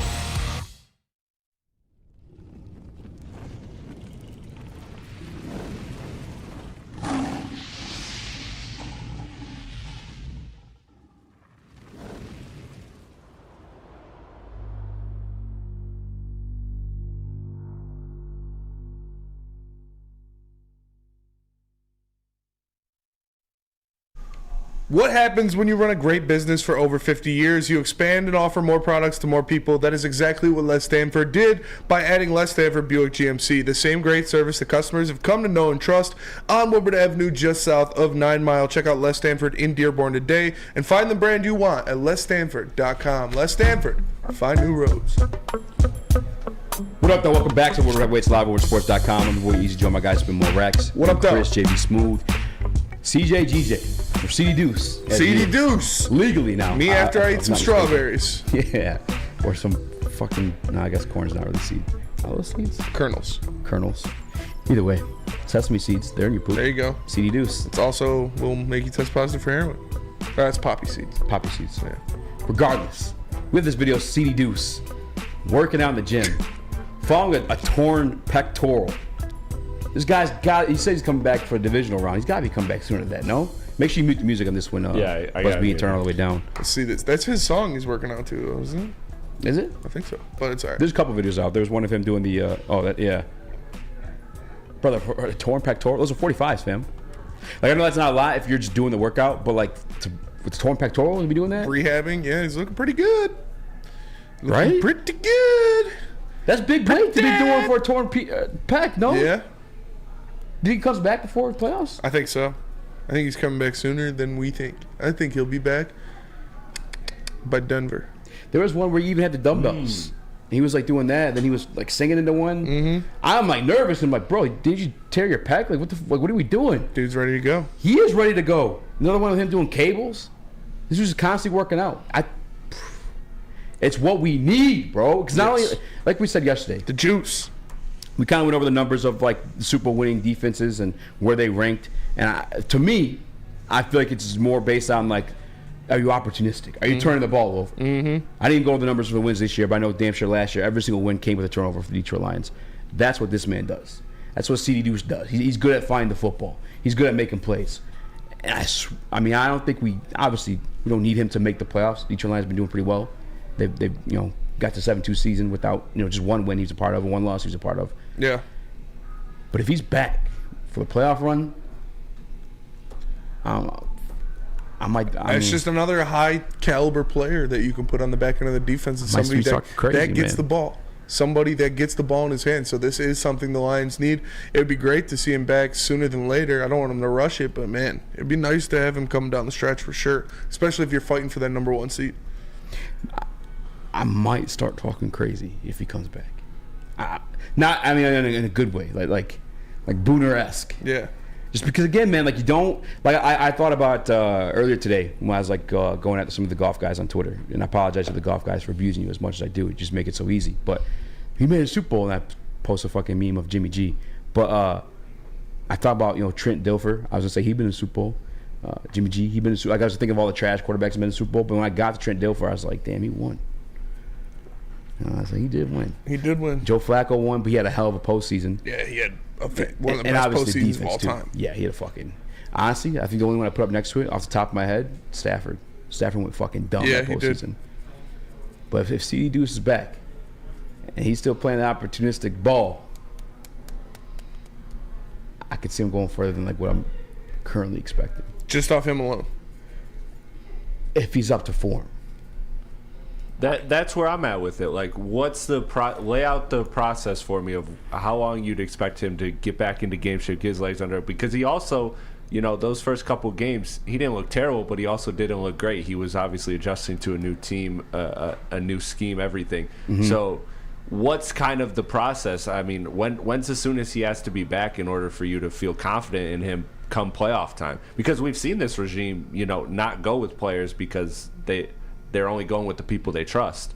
So how long does he need before he can gain that trust of the coaching staff? Yeah, I mean that's a great question. I think they trust him enough. It's just like, is he healthy enough to be there? You know what I'm saying? I mean, this guy. I'm waiting to playoffs, to be honest with you. Like, I'm not forcing his hand. Not forcing the deuce. No, because dude, we're gonna make it there regardless. Yeah. And all due respect to him, I don't think we need to risk him re-injuring anything earlier than it needs to be, because I think we're going to be the playoffs regardless of having him be back for that game. You know what I'm saying? Well, what about that game if the division's locked up against the Vikings? the end of the season. Like, I mean, would Yeah. you want to play him with, you No, know, you're not going a to be chance. playing. If the division's locked up, he is not Yeah. seeing the field. Not a But chance. you wouldn't want to do that to get him, No. like, some legs or anything? No. I mean, you talking about like just getting him in like football shape? Yeah. No. And just, I mean, to be fair, it is a new system for him. Not really though, because he was the AG back in New Orleans. Probably not. I'm not. As a not fan- a, not as a a fan- chance in fucking hell. What are we talking about? As a fan, I would want it, but as a coach, I'm sure it's tough to keep guys off the field. But I would want him to just be healthy for the playoff run. Yeah, no, not even thinking about it twice. Why getting so worked up? Cause that's ridiculous. Oh, divisions. No offense, Chris, but like No, divisions I know. locked up. You're not playing your regular starters, let alone a guy coming off of injury. Yeah. Steve Wild said GJ looked okay, but not great. We had 2-game sample size, and then the game we saw, he tore his pectoral on the 3rd play of the game. Yeah. He finished the game with a torn pectoral. He wasn't playing to his full potential. JB, you about to say something? No, Chris was, but I kind of second what Chris said as well too. I think that's what Chris was kind of hinting at. You only seen him for that 2.5 games, so you kind of want him to at least get a little bit more acclimated to the game speed and everything like that. I know he's a professional and all, but still at the same time, you just want to see him out there just for a little bit. No one's saying play the entire game, but at least to get your legs under you out there on the field and then bench him. Maybe if it's for a series or a quarter, something like that, just so he gets the feel back, and then, all right, hold him off until it's playoff time. No. Yeah. Not. I mean, if it's earlier in the season, but if it's the last game of the season, division's already locked up. Not a fucking chance is he seeing the field. He's not even dressing. Well, I'm not saying and that's the game you bring him back. I'm saying just games like that. If he's healthy, if he's ready to come back, you bring him back. back whenever he can. But not if it's that specific situation. Like your regular starters aren't going to go play. You're not going to risk this guy coming off of injury to re-injure himself in a meaningless game like fucking dumb fuck Brandon Staley did last year, where he got his starter injured in the last game that they didn't even have to win, and then they lost in the playoffs because they weren't healthy. I don't think we need to see him just because he came up within like an AG system or the same system that AG learned from. Like there's a prior relationship there. I think that's why he came here specifically for that 1-year deal, for a prove-it deal. Because one, it's something he's familiar with, so it's not he's going to like relearn anything. It's with the coach he's familiar with, who knows like what he can and can't do, what he's great at. And 2 or 3, I should say. I apologize, I'm miscounting there. Detroit Lions is a fucking nice team to be at right now. Yeah, well, boys looking good. To me, it's not really a scheme thing either. Because once you point out the AG connection, I remembered hearing that. For me, it's more so the chemistry with the guys, with the players that he's playing with, and it is the freshness. It is getting his body right, getting himself up to game speed, and all of that. So Spencer, I throw that last game out because I know where you stand on that, but just in general, how many games do you think it would take him to kind of get his legs under him and get kind of comfortable and maybe not 100% acclimated with this team and on page because of how late it is, but a reasonable about like 80-75%? How long do you think it'll take for him to kind of get comfortable with this team? I think he can come back in seamlessly. I think he can come back in immediately because what he can do is he can play center field. He can do what he does. He can hunt the ball. Like you said, he's already played in Aaron Glenn's scheme, so it's not like he's learning a new scheme or anything like that. He'll be able to go out there and make things happen. I think there might be something to be said with the guys around him though, and like knowing his tendencies. I mean, you have that training camp with him. That's like when we had the PFF guy on, who like we had him on to like destroy him because he's shit on the Detroit Lions secondary. He had the Bears ranked over him. And we're like, fam, how? We got like players back here. And he was like, well, it's a chemistry thing. I think to Chris's point, maybe that is a thing. Obviously, he's in with the scheme, but it's like also the guys having faith around him. Because I remember last year when the defense was pretty rough, or even after the Ravens game, Dan Campbell said specifically it's the guys not trusting each other to like perform their jobs, so they're trying to like overcompensate for that. To get CD Deuce back there, is that going to become a thing? I don't know, but I lean more with the side of Spencer, where it's like he was the guy in training camp. I believe they centered this defense around him in certain ways, and his ability to play center field, as you said. Kirby Joseph even more so too, and he was like the alpha in the camp. We saw like when even guys trying to get extra work, he was there to help motivate them. Yeah, he's constantly rooting other guys on with his offense, defense. Like I feel like the team knows who he is and what he's capable of just through the training camp, because he's a big name guy. He's a loudmouth guy. Your eyes are constantly on him. So I think he'll transition seamlessly. For sure. I feel like there'll be little to do with that. Plus, Eric Weddle hopped in last minute, played safety for the Rams, and they went on to win the damn Super Bowl. So maybe we're overcompensating for that chemistry thing. Tell us about Glorious, Chris. All right. Just in time for football, Glorious Cannabis is back with a new ice water bubble hash infused pre-roll called Honolulu Blue. It smells so good, it's like the whiff of the first playoff win in 31 years. It's a gassy, aggressive strain named in honor of Detroit football. If you haven't had one of these ice water pre-rolls, you are missing out. They are so smooth. You can find them at Dispo Dispensary and get them 25% off at checkout using the code Woodward. And once again, that is gloriouscanna.com. Glorious! Come hang with the Woodward Sports Crew all throughout football season on Saturdays and Sundays. Join our college football and Detroit Lions live watch parties. Inside the 5, caught, end zone, touchdown, Detroit Lions! With money on the line, featuring different special guests and surprises. Start times will vary depending on the game. Only on our Woodward Sports YouTube channel. Your home is your most important asset. Flexibility in the sales process is key. When you work with Mark White and Associates, you can cancel at any time, for any reason, without penalty. Speaking of flexibility, check this out. Who you work with matters. Hire the best broker in the game.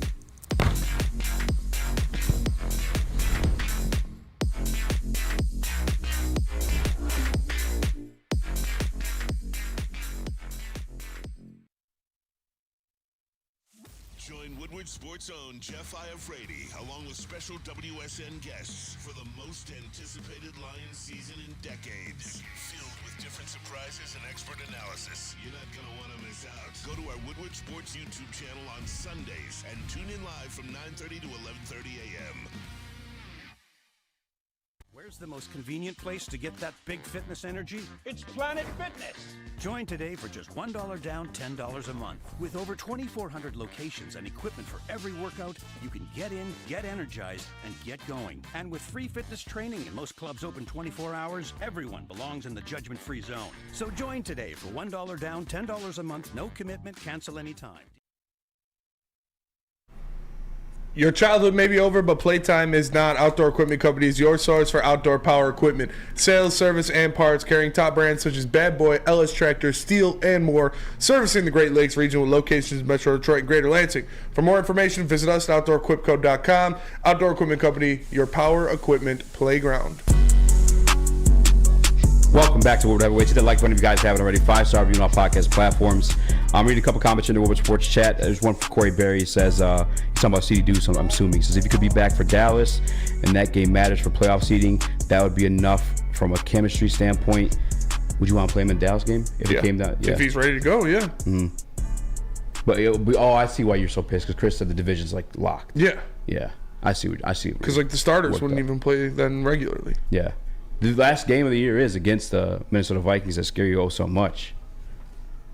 Spinny probably would start him either way. Nah. A couple other comments in the Woodward Sports chat. They asked, are we nervous about the Minnesota Vikings? No. I think, I look at the teams they beat, they're not the greatest. Like the Atlanta Falcons, like, are they respectable? Sure. Are they a team, like a world beater, a team that you're surprised that the Vikings beat? No, I think the storyline, obviously they came in that week and beat them. Like that's who? The Minnesota Vikings when they beat the Falcons 2 weeks ago. No. And then again, Desmond Ridder fucking sucks. Desmond Ridder is terrible. You got benched for I don't care how scared you are of him. I'm not scared. Desmond Ridder is terrible. And he had to be thrusted back in the game because Heineke got hurt.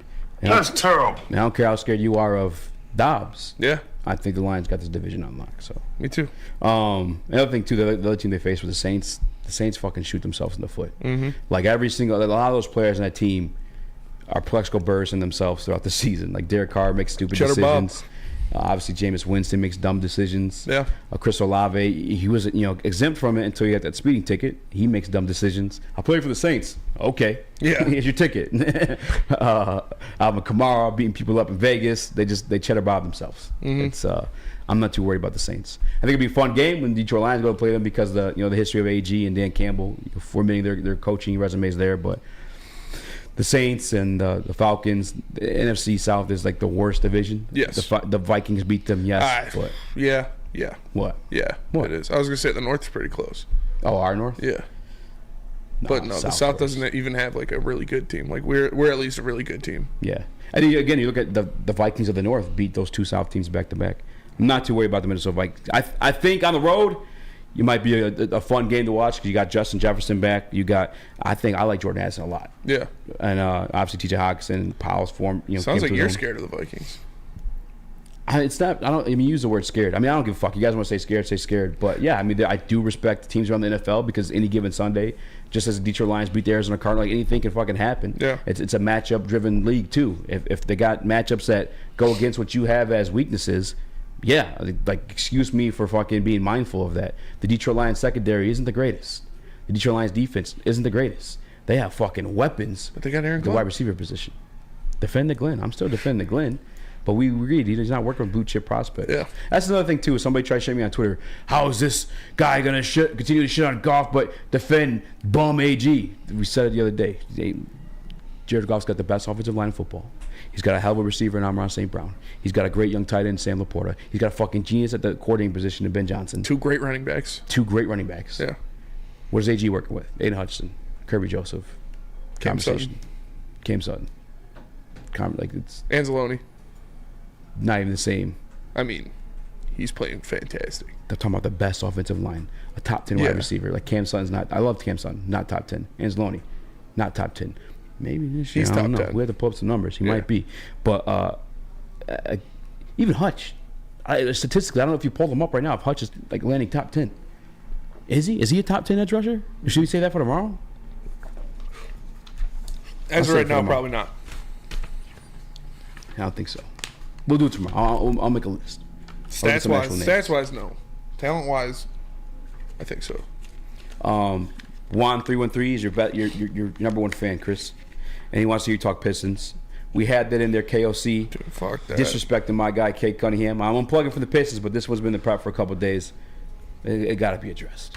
He had top 50 players, and Kate Cunningham was left off. He was left off. As you can see here, it is Jokic at the top. I'm not gonna go through all 30, but at the end, you have Devin Vassell, Brandon Ingram, and Evan Mobley and Paolo Banchero all over Cade Cunningham. And look, I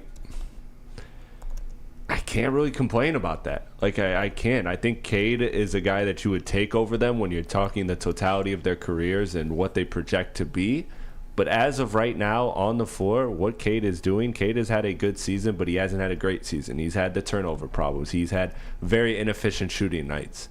Like, he's shown us the complete package of being a star, but it hasn't been put all together yet. And these guys, like Brandon Ingram, has had great games for multiple years. He's had durability issues, but he's been good. Evan Mobley has flashed, defensive player of the year level ability. And Paolo Banchero has shown a lot in this last year and a half as a rookie and a sophomore. So this is a list. That's the range of guys that Cade is in right now. He's on that snub just off the top 50 list, but he can easily play himself into the top 40, into the top 35, even as soon as this season. I really think that Cade Cunningham is going to be one of those players that March, April looks totally different than he looks now. And I think that's going to be partly because of this Pistons roster will be different at that point, but also because I think Cade Cunningham, being in his third season, yes, but he's also missed a lot of time in those first two seasons. He just a couple weeks ago played what would be a full regular season, his 82nd game. So he's young, he's growing, and all of these guys, with the exception of Mobley, not even the exception of Mobley, Mobley's played more than him. Everybody's played more than him. They've had more time. They've had more reps. So let's revisit this in a couple weeks. I'm not too concerned about it. I'm not too pressed about it. I know what we got in Cade, and I'm confident in it going forward. What do you think about his skid as of recently? I really like his decision making as far as passing the ball. I mean, in totality, you got to take in the turnovers, which obviously have been a problem. But last night, 12 assists. Like, he's getting a good feel for controlling the game. I will say that. That's what I've liked about him, is that he's always kind of had a sense for the ebbs and flows of a game. And I think a lot of great players don't have that. He has a sense for when to get others involved. He has a sense for when it's his time to attack and score. And it hasn't been perfect. Again, he's not making every shot. He's not making every perfect pass. But he has a good flow and understanding of that in a game. And that's what's going to be big come playoff time. He's going to be that guy where the second quarter, 3 minutes left, the team hasn't scored a bucket in the last few possessions. He knows we need this because we're on the road. This playoff crowd is getting lit. We need to silence this crowd. Like, he's got that kind of feel for the game, and that's what great players have. So that's what I've been impressed with most. And the playmaking, I mean, the assist numbers are higher than I thought. I thought of Cade as more of a scorer, and he shot a lot of shots, believe me. But he's done good passing, especially considering who he's passing to. For sure. Well, that'll do it for us today. Appreciate you all tapping into the Woodward Heavyweights live on woodwardsports.com. Make sure you like and share the stream. If you're listening on audio platforms, leave a 5-star review. For Eazy, for Chris, for JB, for Herman Moore joining us today. For me, Spencer Rexter. We are the Woodward Heavyweights. Catch you guys tomorrow. Peace. We are Cox Sports.